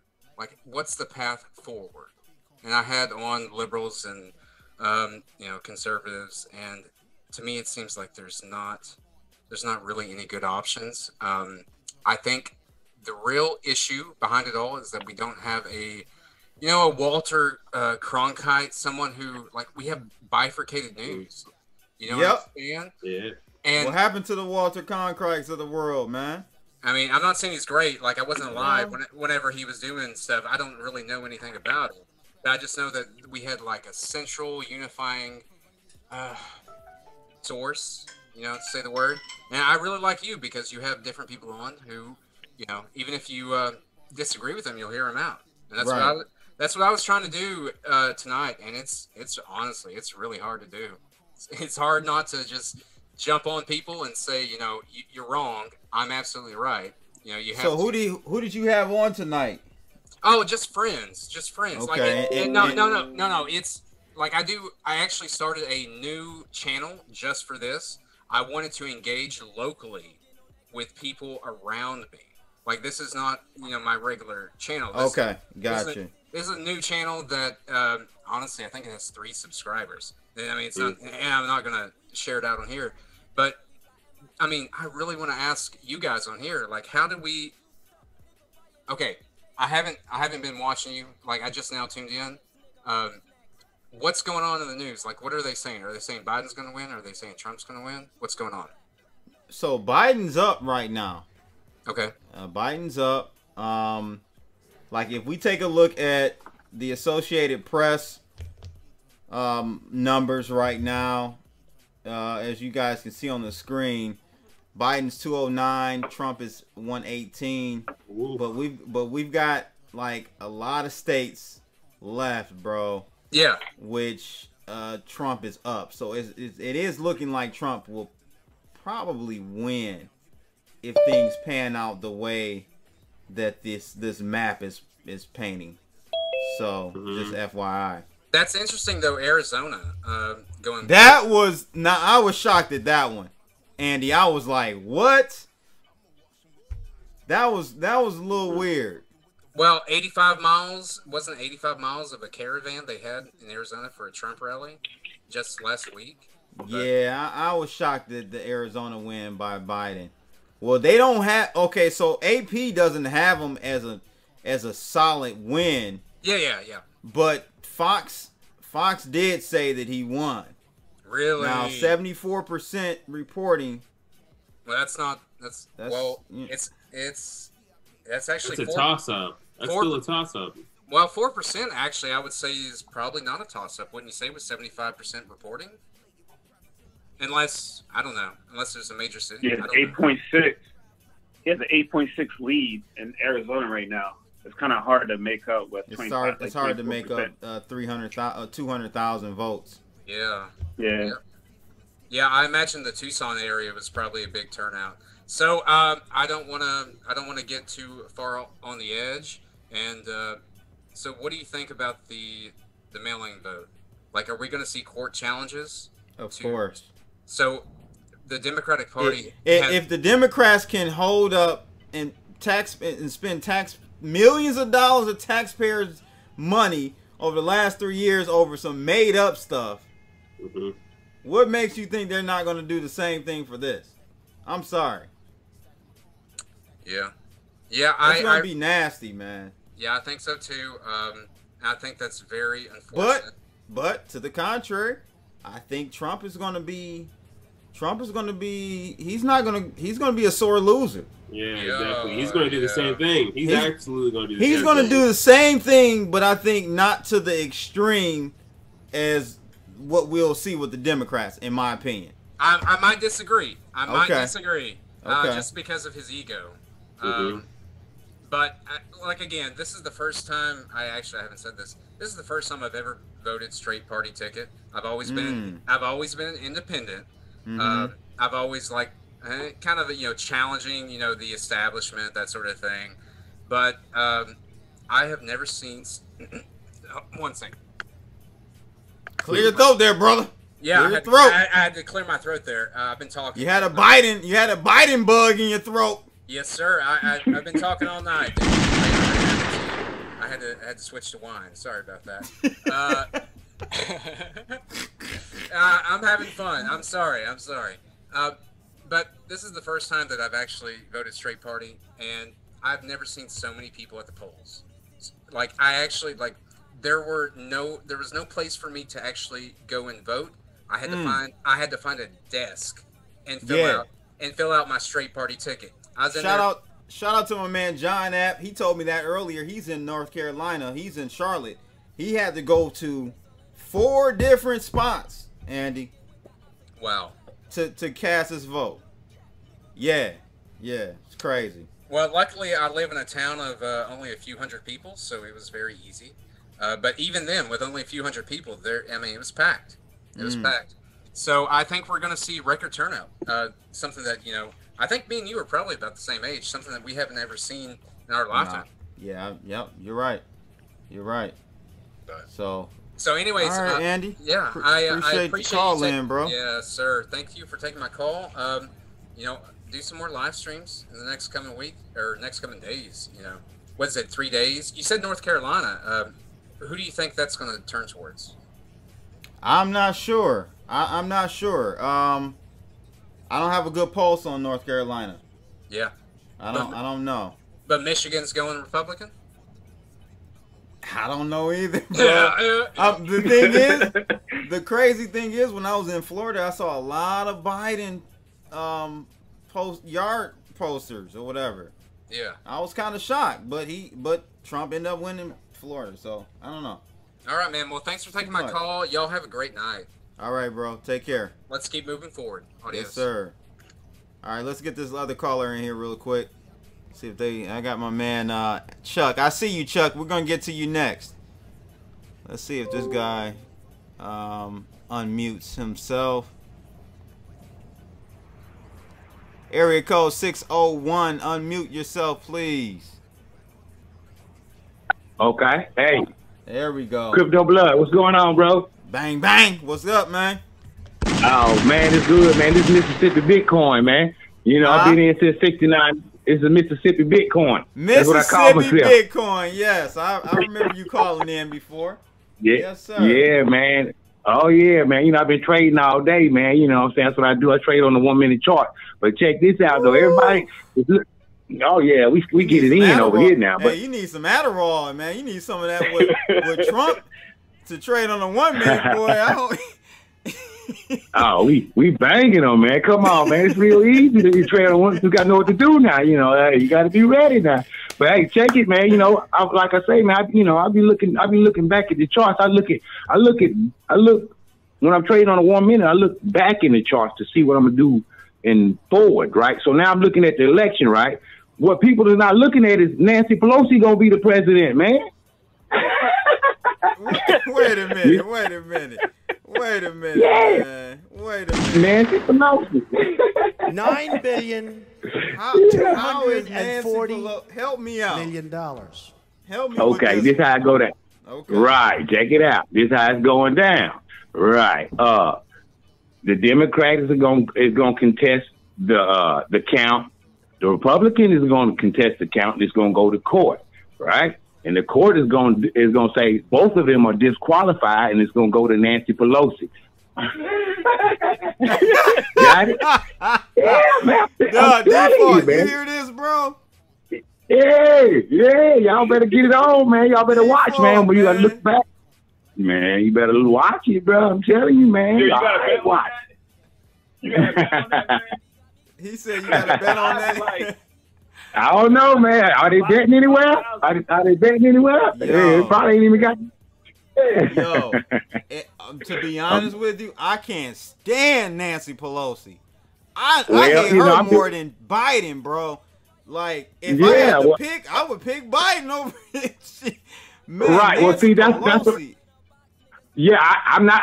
Hey, man. You know, I'm not. You know, I don't believe in all that voting. I believe you're right. You have a right to vote, and you have a right not to vote. Okay, so you know, you have two rights there. I hear that. But so, you know, man, I just think that's going to be the order. All right, I ain't talking about, you know, as in the court's going to say, well, y'all are disqualified, and it's going to land on her.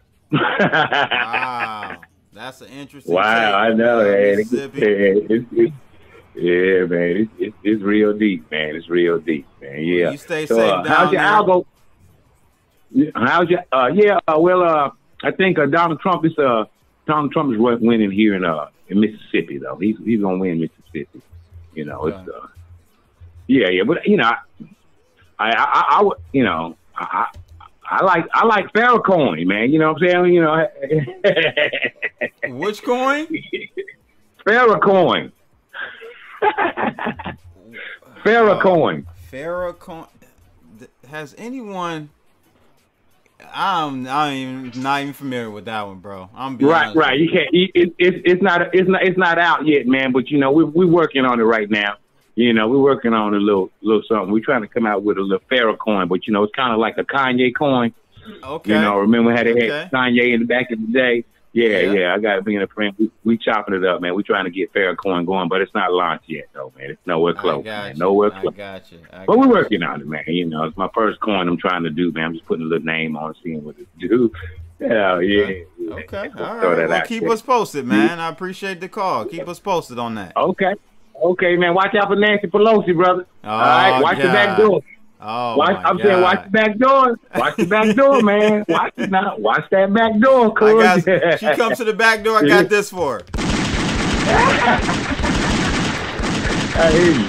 Yeah, all man. Right, well, Blood, thank you, man, for your time, brother. Thank you for your time, man. No doubt. No doubt. Nancy Yes, Pelosi. Do you guys hear that? Let me get Chuck in here really quickly. Charles. It is 2020. It is 2020. Very, very true. Charles, unmute yourself, brother. What's going on?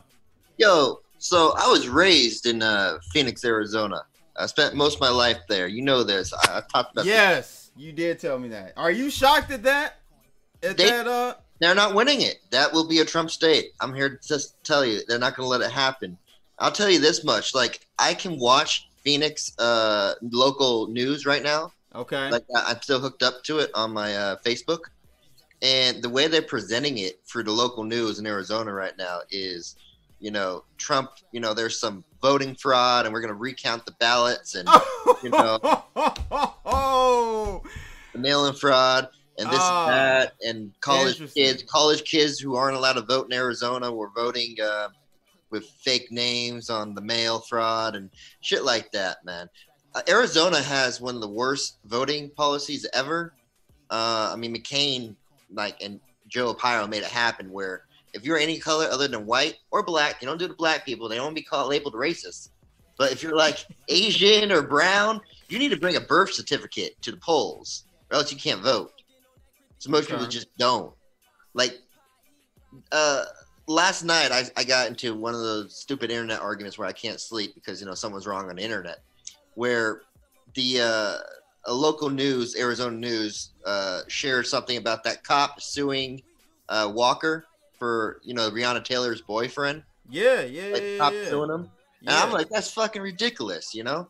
And I go into the comments, it's nothing but thousands of local Arizonans going, good, great, fantastic, you know? And that's the state. That is the actual state, you know? So they're Without getting into the particulars on that, man, oh, man, I don't even want to open this can of worms as far as that Breonna Taylor situation, bro. You know, man, I tell you what, the Arizonas, that they're so brainwashed into thinking, you know, they're like high on law enforcement, right? Yeah, they are. And they get Walker mixed up with Breonna Taylor's ex-boyfriend. They just can't get that fact through their head that he wasn't the one dealing drugs. Like they can't get that through his head. And no matter how many times you tell them, they just ignore you and keep on. It's just, I mean, Arizona, part of the reason why I left, it's a very blue collar state, but blue collar, I don't mean that as like a bad thing. Like, I come from a blue collar background. I've worked roofing, construction, drywall, you name it, I did it. But they need something else to latch on to. That's why you get a lot of like naturalistic patriots to the point where it's almost like racism. Like they just want to be like, America, fuck yeah, fuck the other country. They need something to live for because their actual lives are so terrible. That's just kind of how it is. Yeah, but that Breonna, if people actually spent a little bit, just like 30 minutes looking into that Breonna Taylor situation, it wasn't a racial, you know, the media tried to like clump that Breonna Taylor one in with the what's my man in Minnesota? That's the law enforcement issue, man. It's a law enforcement issue. In the middle of the night, they kicked in the door, they shot. Well, they got a no-knock policy out there in what's that, Kentucky or whatever. Where's Breonna Taylor? It was in Atlanta, right? No. It's in Georgia, yeah. No, Missouri. No. It was St. Louis. St. Louis. I thought it was in Kentucky. I thought Kentucky had a no-knock policy. I mean, here's the things. I mean, you got someone knocking on your door. I mean, it doesn't matter that they knock. Someone's knocking at your door at 3 a.m. or whatever. You're still going to grab your gun. I'm going to bust at them. Absolutely. That's what I'm saying. The problem was, so here's the thing. You knock. No, you don't knock. You just bust down my door at 3 o'clock in the morning. I got the right to carry. I'm going to shoot at that object coming in the door, right? So my man wasn't wrong for shooting at them, and neither was the cop wrong for returning fire. No, you're correct. Yeah. So it's like, yeah. You get what I'm saying? Like, but the media tried to spin it around and make it like one of those George Floyd situations, and it wasn't a George Floyd situation. That was not the same. What happened to George Floyd was straight up racism at its finest. I'll do a hot in my opinion. Hey, I'll do a hot take on George Floyd that might end my career right now, but whatever. So hold on now. Hold on. It's not that hot. The cancel culture is real. It's not that hot a take. So Okay. I went to school to try to become a police officer. I went to school to wrestle and play football, but I got a degree in criminal justice. I worked as an intern, volunteer intern, for 2.5 years for the SFPD, and I left. I realized that the cops were most of them were frankly just kind of cowardly debt collectors for the state. They didn't care about saving lives or trying to help people. They only cared about, harassing people and meeting their quotas and getting those tickets ready. And it wasn't what I stood for. I wanted to be a superhero. I wanted to help people. And what I saw while I worked at the police department for 2.5 years was just basically people collecting a paycheck, at the expense of the citizens. Sure. Now, under that scope, part of my job there was helping with orientation, like people who were hired with their paperwork and stuff, and telling them where to go and blah, blah, blah, getting hooked up with like a older officer to show them the ropes and stuff. So 2 of those cops, 2 out of 4 cops, it was like their first day on the job, right? Like when those guys come in to the police force, they have no self-autonomy, right? They're like a Pokemon, and they got a Pokemon trainer, and they just kind of do what they say. So at first I was super outraged. I was like, put them all in jail, right? And we lock them up for life. Then I realized that 2 of those guys, like the guys that were holding his legs and stuff, it was the first day of work. And I tried to think into my mind, like, what would I didn't know that. I didn't know that. What would I do? And I'm like, well, I know for a fact that I personally would not have stood for it, and I would have gotten up, fucking kicked that dude off him, probably given him a beating if I had to, and then lost my job because that's the type of person I am. But I also realized that, I'm a little bit gun ho like that. But what would a normal person do? Probably nothing. Normal person would have done nothing. First day on the job, would have done nothing. You wouldn't have challenged your superior like that first day out. And the one like guy, T Grizzly. And the one guy was saying, "Hey, let's turn him over. Hey, maybe you should get off him." And the guy was like, "Shut up." And like, okay, So I don't think those 2 guys should be locked up for the rest of their lives. No, I didn't even know that. Okay, I don't think so either. Probably be let go, but I think they both need to change their names and like go start a new life somewhere. You know what I'm saying? I learned something new today, Adam. I didn't know that the 2 guys, it was the first day out. The Asian fucking guy, he was on the job for like 10 years. He needs to be locked up. He's just as guilty as the dude as the fucker with the knee on him. But you got 2 guilty guys that should not get out of prison that did murder. But the other 2 guys, I don't know. That's a tough one. First day on a job, they're nervous. Yeah. I mean, what do you do with those guys, right? Wow, I didn't know that. That's another thing of people not knowing the facts. Like no one knows that fact about it. A lot of people didn't know that the cop in Louisville got shot. He was actually shot. On the Breonna Taylor? Breonna Taylor, right. Right. A lot of people didn't know that. A lot of black people didn't know that. They were just, just hot and mad, and I don't blame them. No, we've seen so much, so much done to us, that hasn't been right as far as the law enforcement and judicial system. I understand why we snap quickly at any little thing, but after that emotional high, we need to come back and actually start looking at the facts on it. And in this case, it was an unfortunate and just unfortunate situation. It had nothing to do we got with race, in my opinion. What up, Britain? What up, Britain? Brit, what's going on, brother? Shout out to Brit VR. You can hang out with Gaston, the joke account, the ugly joke account in the chat. Oh, was that you calling him? Of course it was. And I got a problem with you deleting my comments before they come on the air. Ain't nobody delete your comments, You deleted bro. the comment when I called I let every comment come through. You know how I am. You deleted the comment where I call him a nasty poop joke account. Nah, I didn't delete that, bro. All right. So I'm not going to hang on here for much longer, but so I tackled Arizona. So there are a lot of Latino voters in Arizona, a lot of Mexican immigrants, but their family, their sons and their daughters who are now my age are now full-blown Americans. And it is a blue state.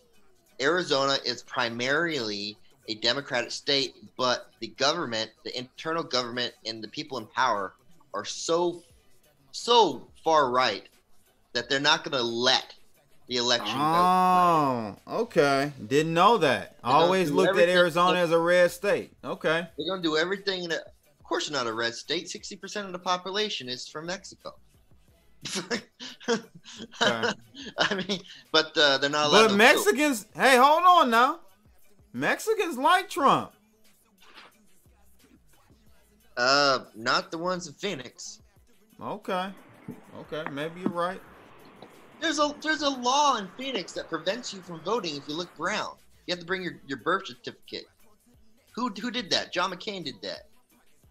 You know? So, okay, the other thing. The looting. You know, I currently live in San Francisco. I'm looking out my window right now at the looters starting to gather. They locked down the city today. Every single store in downtown, which is only 2 blocks away from me, I'm 2 blocks from Union Square, is boarded up. They're still boarding. I can see people out my window boarding up their windows right now, the stores. Hey, I bet you Antifa out there dropping bricks off too. Like it's GTA.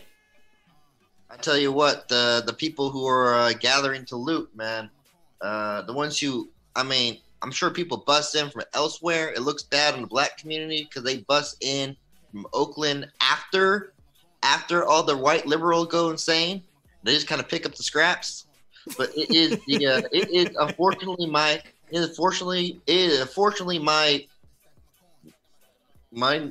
neighborly brethren that started. You know, they all those people with those fancy tech jobs working at Twitch and Reddit and right. They come in and get stuff popping. They start it. They go out there and they start it. And then Pookie and JoJo from Oakland, they just coming over to get a couple TVs and some. Yeah, they're like, what the hell are all these techies breaking windows for? They make $100K a year. They don't need that fucking TV. They don't need that Rolex. Shit, that could change my life. Well, if fucking if Facebook and Twitter, if they're breaking windows, if Google's over here setting cars on fire, I might as well just come in and get myself some Jordans. Yep. And they already broke the windows. Yep. You know. Yep. So yeah, we're gonna loot. We're gonna loot it. Trump wins. It's happening. The SFPD has canceled all vacation days, and every single SFPD officer that is currently employed is on the streets right now. Every single one. So I don't know how it is. I'm actually more, like I said, I'm more preparing myself for if Trump wins is actually worse for civil unrest versus if Trump loses. Well, if Trump loses, then no one from Oakland's getting a TV tonight. So no.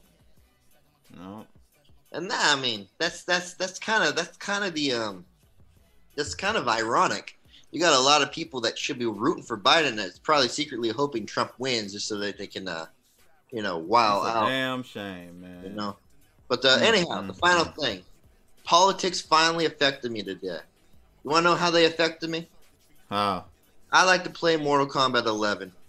I am a top player. At one point, I was ranked number 71 out of like 60,000 people. I don't know if that's something to be proud of. Probably not. It means I have too much time in my hand in quarantine. But damn it, I am a great noob bot player. I'll play it till I die. Don't tell me Mortal Kombat told you to vote. They stopped. I was playing today at 2 p.m. and the game stopped working. I couldn't find matches. So I went online to figure out what was happening. and Mortal Kombat's owned by Warner Brothers, and the Warner Brothers account, the Mortal Kombat account, Twitter account, they shared an image that said, "Pause the game, go out and vote." Oh my God! They stopped the game from actually working. Yeah, you can't force people to vote. That's not right. That's not right. That's not right, bro.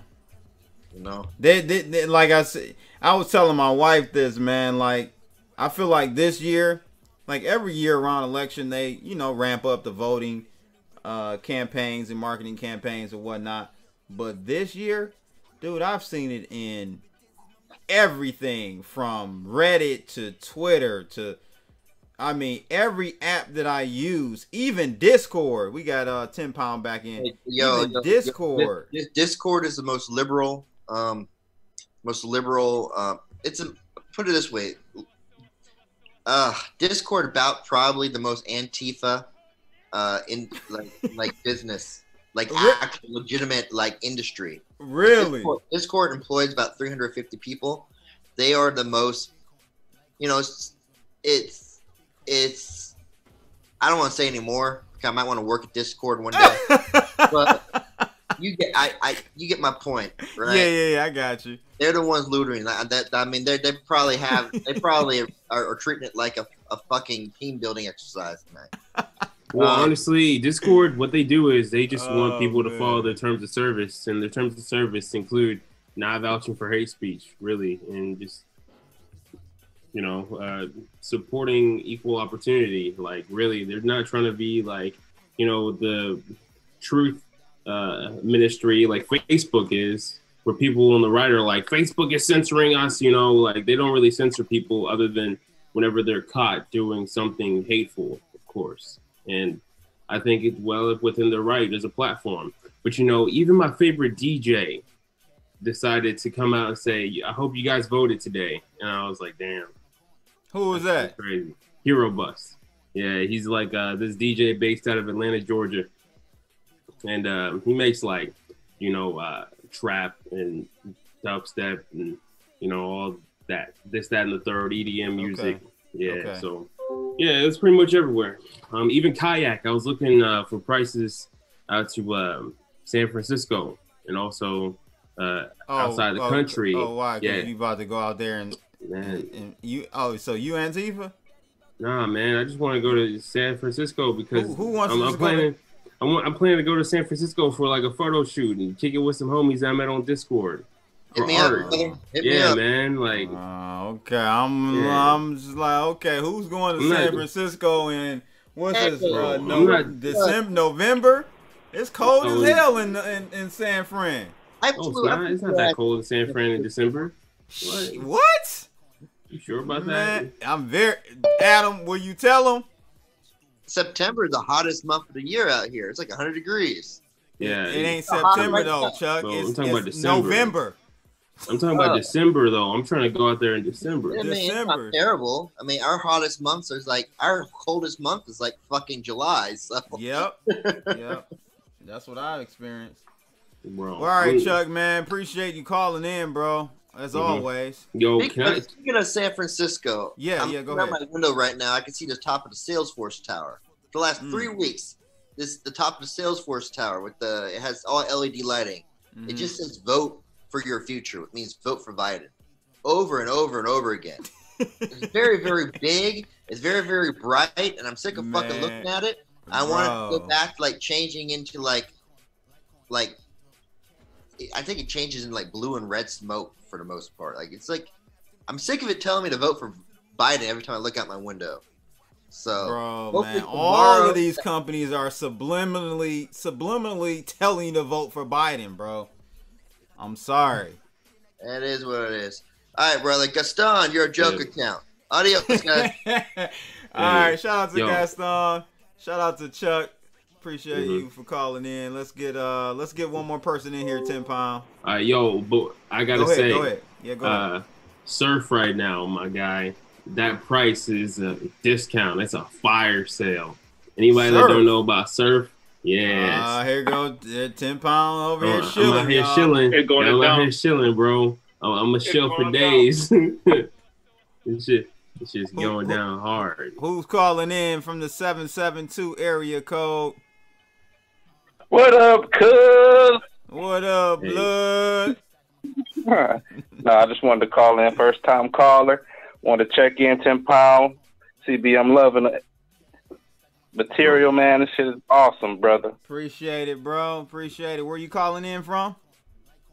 Chicago, outside of Chicago. Chi-town. That's what's up, bro. That's what's up. So give us your take on what's going on the ground in your neighborhood. What's the sentiment like? I know Illinois is pretty much a blue state, right? Yeah, y'all blue state. They say so, but like I said in the chat, man, they got to remember the rural community actually runs the country. So that's very true. You know, when you think about how much you see these Trump rallies and the Trump parades, you know, this is my first election when you actually got parades and flags at people's houses. You know what I mean? So it's a different atmosphere, and it's kind of scary, but at the same time, you know, it is a good eye opener to see what this country can do. You know, as far as how far people are willing to go to support their ideas. Do you believe in vote? Do you believe in voting? It sounds like you're you know, you're black, right? So do you believe voting empowers you as a black male in America? What does voting do for you? Well, over the history, I would say no. When you look at all the elections that we've experienced in our lifetime, right? It just seems that whenever we choose who we want to be in control, a lot of the time it's the electoral college that mess around and changes the situation that we all planned. So because of that, you know, as a lot of people are saying, I think a lot of our structural voting and our whole systematic organization of our government needs to be addressed, especially when we're looking at a new age where, you know, the monetary policy is not even, you know, a factor to what's actually happening on the ground. So, you know, when there's so many things are awry, sometimes you have to shake the system and start over. You know what I mean? But to answer your question, no, I mean, as we can see all the way back from the Bush days, you know what I mean? The minority vote has never really had a much satisfactory result, I'll say. Yeah, you're right. Why does the media act like we matter, though? It's interesting.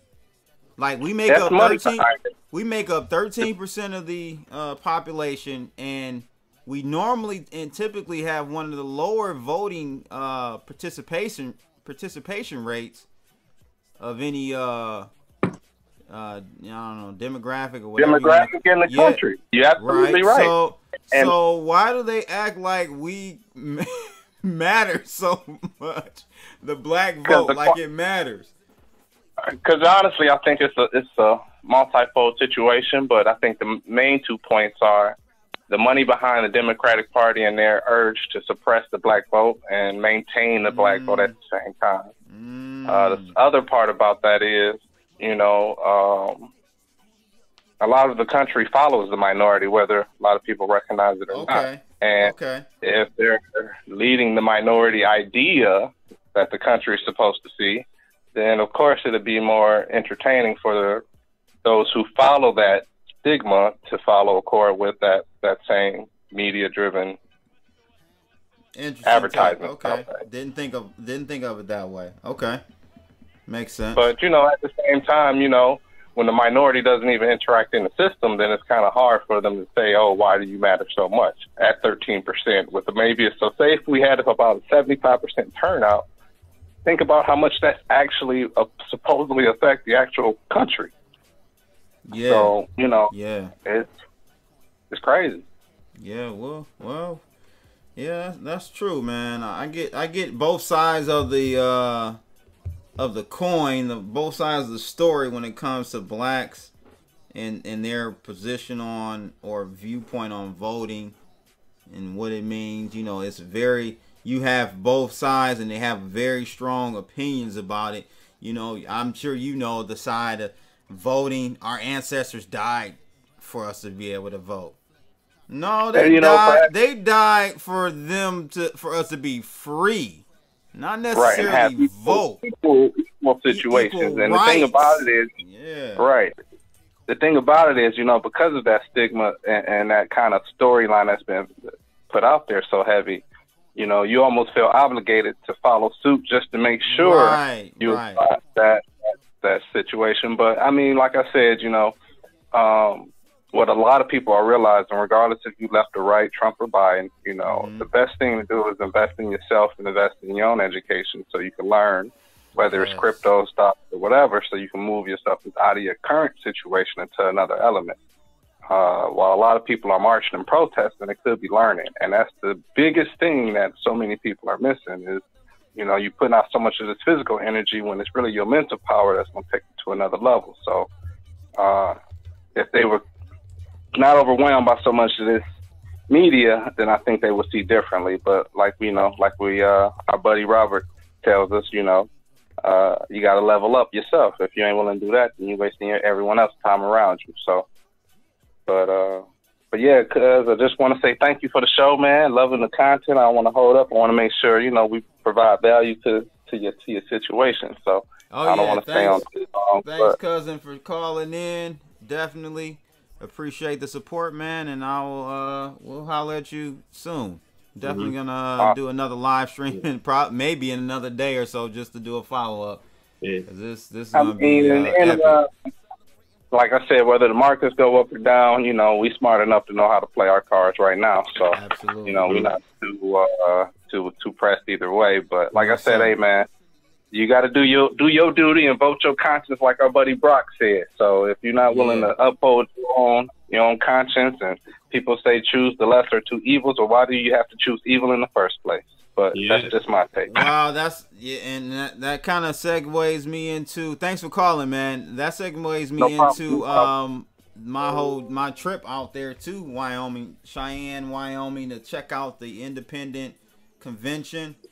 Man, that was eye opening. 10 Pound going out there and checking out a lot of the candidates, and man, it's crazy how the system really is rigged for a two-party system. Yeah, it's a duopoly, bro. And literally the duopoly is owned by two giant mega corporations that, of course, get giant subsidies and tax breaks from the federal government. So it's just the way it is. That's the way they want it to be.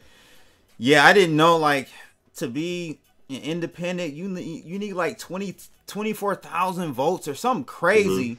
And in order to be like a Republican or Democratic candidate, all you need is like 25 votes or 100 votes. It's something very small, and that just kind of lets you, understand the scope of things and how everything is set up. So not even that, third party candidates as well, like the Green Party or the Libertarian Party, like they also have to go through those hurdles too, the same hoops. So it's outrageous, my guy. And sometimes so the convention I went to, the INC 2020, was basically they really wanted to call themselves an independent union party, because they're trying to bring together the Green Party. They're trying to bring in the Independent Party, the Conservative Party, and whoever is not Republican and Democrat, bring everyone under one umbrella and try to come together and basically come to a consensus on one person that will go forward. But I get you. It's a pipe dream, in my opinion. I don't think it's gonna work. But interesting. It's clashing ideologies at that point. It's like trying to make a convention for default. Yeah, go ahead. I have a question for 10 Pound. Did you vote? I'll be real with you, bro. I want nothing to do with this organized crime, bro. Straight up. I ain't vote. No cat. Well, then you ain't black, man. You didn't vote for Joe Biden, man. Yeah, you right. You damn right I ain't black. I'm Native American. Damn right. Damn right. Come on, man. Did you hear how he put his jive? He put his black tang on his. He got the black accent and everything.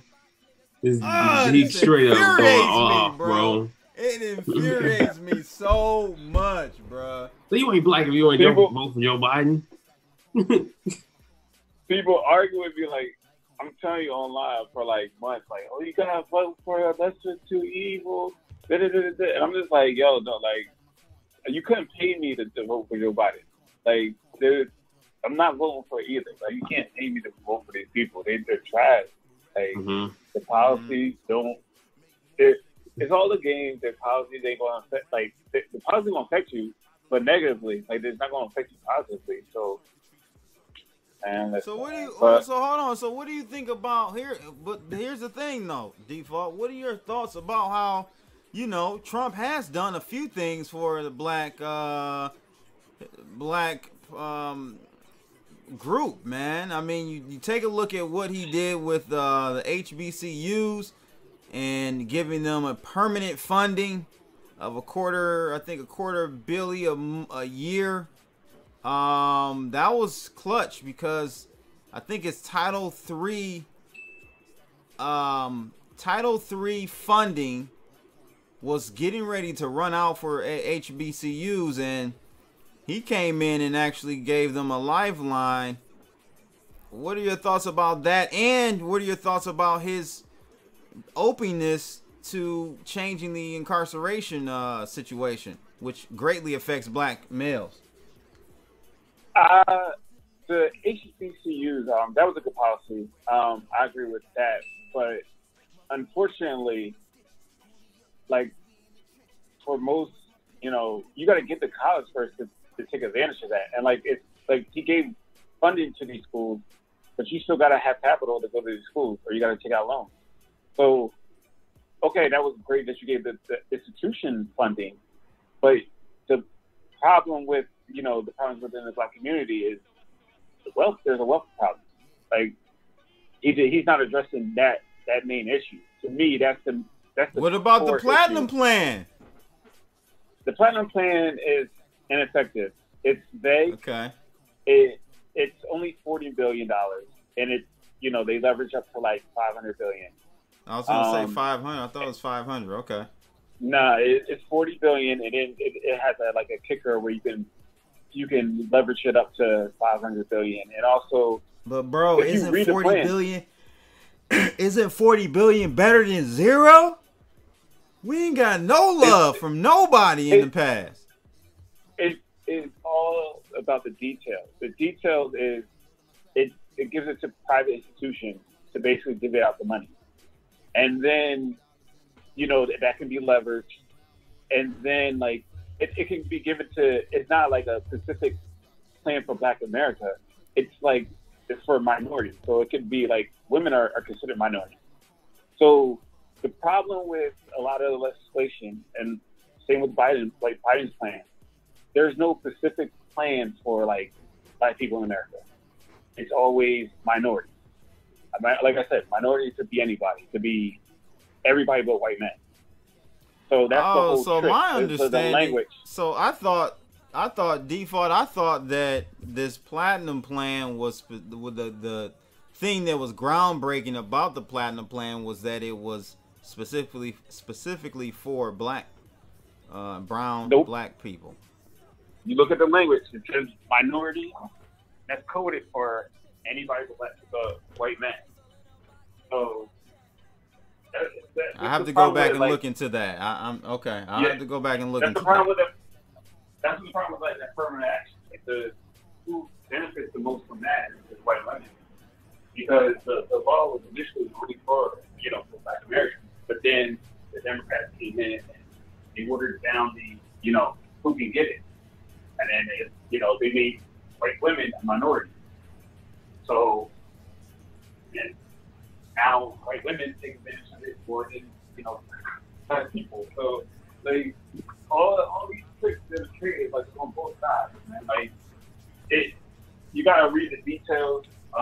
Trump had 4 years to come out with a real economic plan for the Black community. He really never came out with anything. Those opportunities are giveaways to private institutions. Another way to justify. Hey man, hold on, but he freed my man Kwame. Ex-mayor, Detroit, stand up, baby. We having a party. Kwame's home. Free my nigga Kwame. Yo, he was wild. I heard some stories on him, boy. Yo, Kwame was wild. He mismanaged the funds of Detroit for sure.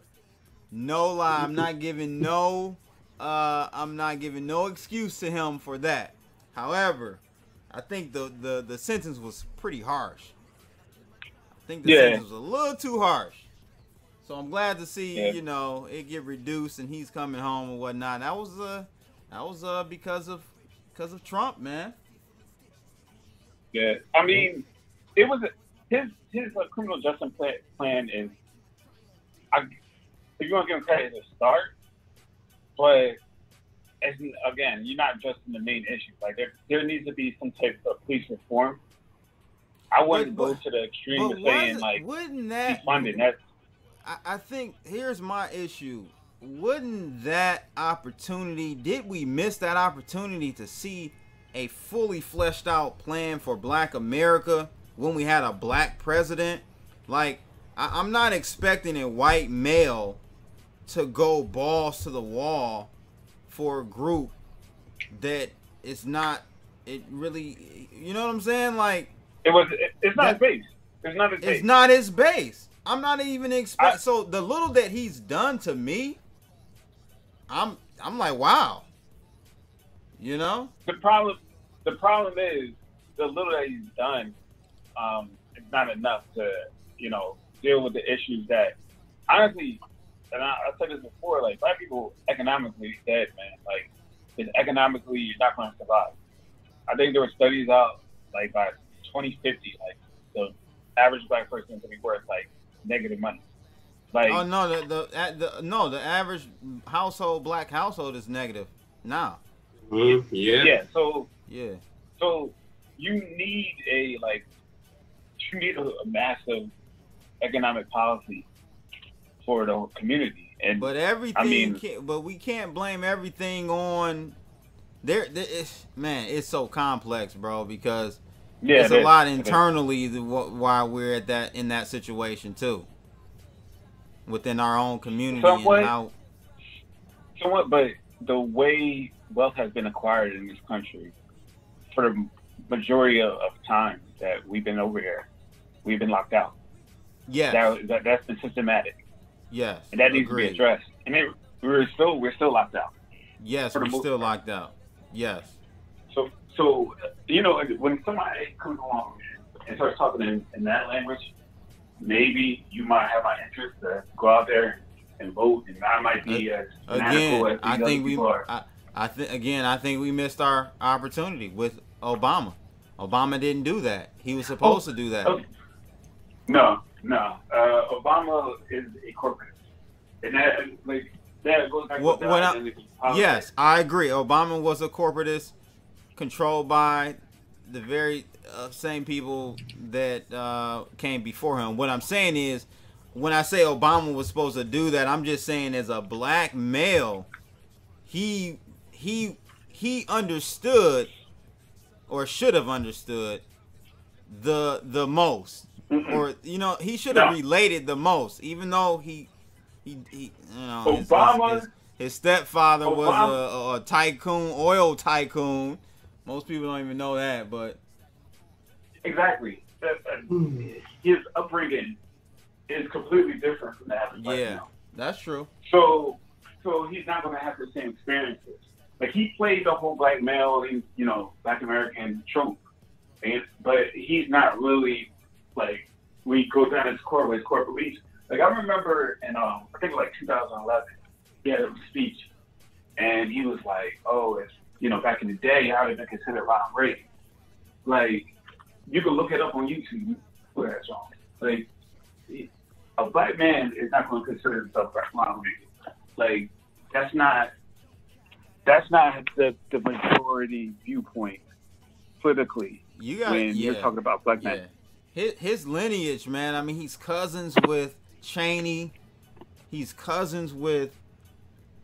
His lineage is crazy. He, like you said, he's not the Black man. Part of the elite. Yes, he's part of the elite. Rand says Obama was a creation of the CIA. He was, though. 100. 100. Wait. Okay, y'all gotta explain this part. Bro, I think ultimately, or what Obama did was, he decided that he was going to run on the precipice of change. And instead of actually bringing real change, all he did was pretty much do exactly what the deep state wanted him to do. And that was exacerbate the military-industrial complex. It literally bomb as many countries as possible, be a war hawk. Did you guys know that bro, Obama deported more illegal immigrants than Trump has? Yeah, of course. Yep. Yeah, he was a deporter in chief, of course, obviously. Everybody knows that. Why? Oh my God, dog. I don't think there's nothing wrong with deporting people, though. Honestly, nah, I don't think there's anything wrong either. I'm just saying, like, the media, bro, is so corrupt. Man, like they don't even touch on those key points, which are in many cases their main points for running. But let's be real here. Trump instead of Trump deporting people, what he's done is he put them into these detention facilities. No, where there's like no accountability. That's pretty much what Trump has done. No, Obama started that. He started it, but he didn't do it. He put it on the books. Obama put it on the books, but he didn't actually enact it. Yes, Trump enacted it. No, 10 pound. Obama actually was caging kids before Trump was even in office. 2014. Oh, in 2014? 2014. Yes. 2014. Yes. That's great. I didn't know about that. Yeah. That's insane. That's a scandal. Shit. It's crazy. And that's why I keep saying, like, people they hoop and holler over it when Trump did it, and I'm like, where were y'all at 2 years, 3 years ago? Where was this at? Like, where was all this energy at? But the media, they play it up. They weren't reporting it at the time because, they, like I said, Trump's part of the elite, but he's not really elite. No, so right. He's not Washington elite. He's not political. They're not gonna protect him. And plus, like, the whole thing, like, a lot of people have been, crying. Like, I've just been saying, like, this whole election cycle, like, a lot of people have been crying and lying. Like, what Obama did, and same thing as Trump. They'll be like, no, he didn't do that. And I show them the evidence, and others lie. And then they'll cry about everything that Trump does. But the thing is, Trump, the only difference between Trump and Biden, or Trump and Obama, is it's not policy, it's decorum. It's how he presents himself. Right. He's off the cuff. He's unscripted. Yeah. When you look at the policies, same. There's a little difference here and there. Little differences, yeah. But for the most part, it's the same. It's the same strategy, same economic policy, same really military policy. It's just not as ramped up because it can't be sold by Trump as much. Because everybody's looking at Trump like every little movie does. He goes to the bathroom. They're reporting on that. Like, so the thing about getting Biden in, one of the good things, if Trump does win tonight or wins this election, is people won't get lulled back to sleep. Because when the Democrats come in, everybody thinks, oh well, the Democrats are in, everything's okay. They're not, and it's at the same time they say they're doing the same policies. Like, you can't focus on what they're saying, what they're trying to sell you. You just gotta look at the policies. That's all I focus on. It's like, to me, it's no difference. Yeah. No, I totally see that stance on that for sure. And I can't believe Trump literally pulled ahead on North Carolina like that. That's crazy. Really? Yeah. Let me check this out. North Carolina. Yep. He's ahead in 94%. Wow, he's up by 2%. Mm-hmm. Yeah, that's over. It's over. He's taking North Carolina. He's taking North Carolina with a shot. Oh, shit. Looking at Michigan. Yeah, that's crazy. Looking at Michigan, Wisconsin, oh, and PA. 10% wide margin in Michigan. Wide margin. He's up 16 in PA. Wow. 15. It was like 60% of the votes in. Bro, it's a Damn, wrap. it's a wrap, bro. I guess Greg Hunter was right. Dog, it looks like he's going to take Texas, too. It's a wrap. Oh, Lord. Board up those windows, people. It's about to go down. Your Democrats them Antifa's gonna start looting and polluting. Bro, you crazy, CB. You insane, bro. You chill, you nuts. You know, you going bonkers over there. Oh, man. It's about to go down. That's crazy, bro. Yeah, I was unsure about who was gonna win. Let's take a listen into what Sleepy. Oh, actually, he's walking off the stage now. I guess we missed him. Probably didn't miss much, but he didn't campaign. Yeah, what the he heck? didn't campaign. He's been in the basement, like he's been chilling, like he didn't start campaigning, like he's been campaigning the last like the last 2 weeks. He finally got out with Obama and stuff like that. But that was so fake. Comments were about Pennsylvania. I mean, he talked about feeling good about Michigan and Wisconsin, still in the game in Georgia, confident about Arizona. Of course, Fox is the network he's referring to, having called Arizona already. But he said definitively that he's going to win Pennsylvania. Just now, Colin Montana for the president. That was expected, and it's 3 electoral votes. Continue. Yep.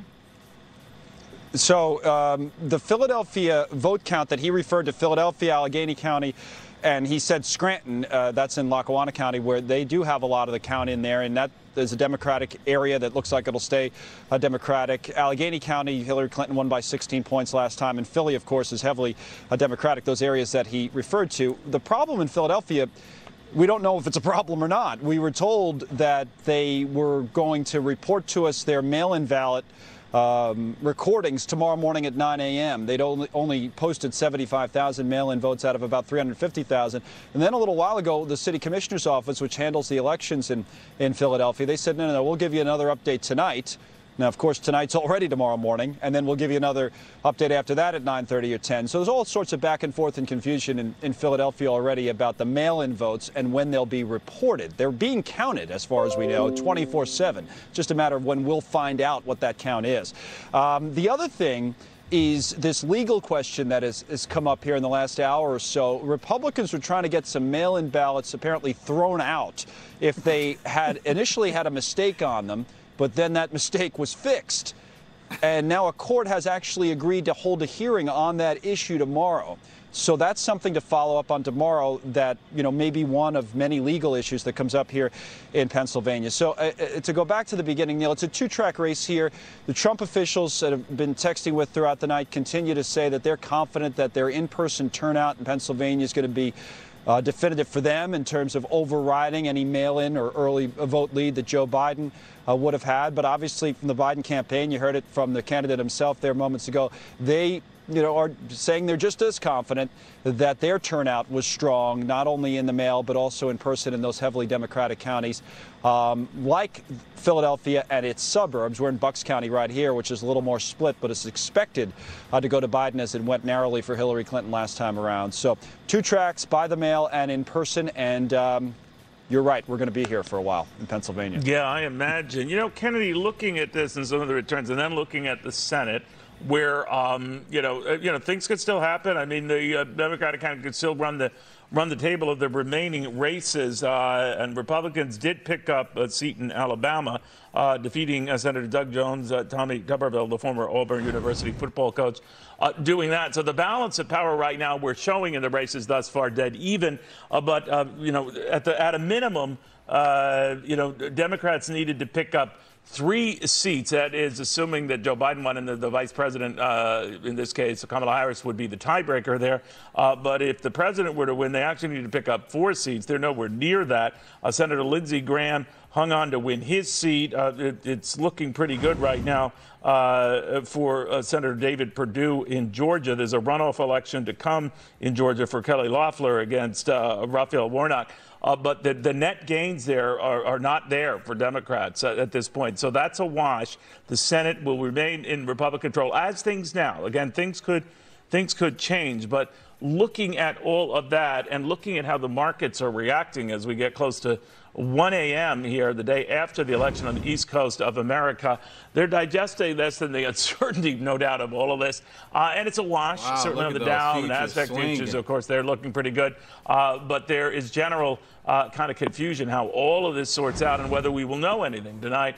There's simply no way of knowing, especially if you take Pennsylvania out of the equation, whether we can see that. But we do know, while the president hasn't spoken yet, that Joe Biden has. He is tweeting. Let's go to Blake Berman at the White House with what he is tweeting. Wrap this up.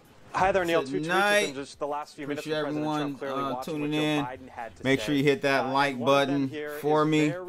And yeah, I'll probably do another live stream tomorrow, kind of like the post-mortem of this whole situation. It's unclear exactly what he means by a big win, yeah, give me a call. Same number, same code.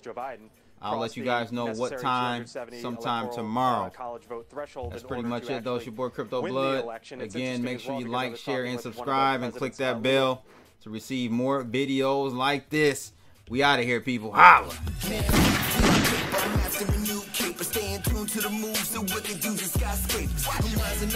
To swags of a new flavor, I'm after a new layer of profits a lot greater. That is why I like the West, and I'm like Elliot Ness. I keep my drive locked in, I keep it close to the chest. Ready for the right moment to rock on to the next. Cause as long as fuck it, do it live. I'll write it and we'll do it live. Okay. Fucking thing sucks. We'll do it live.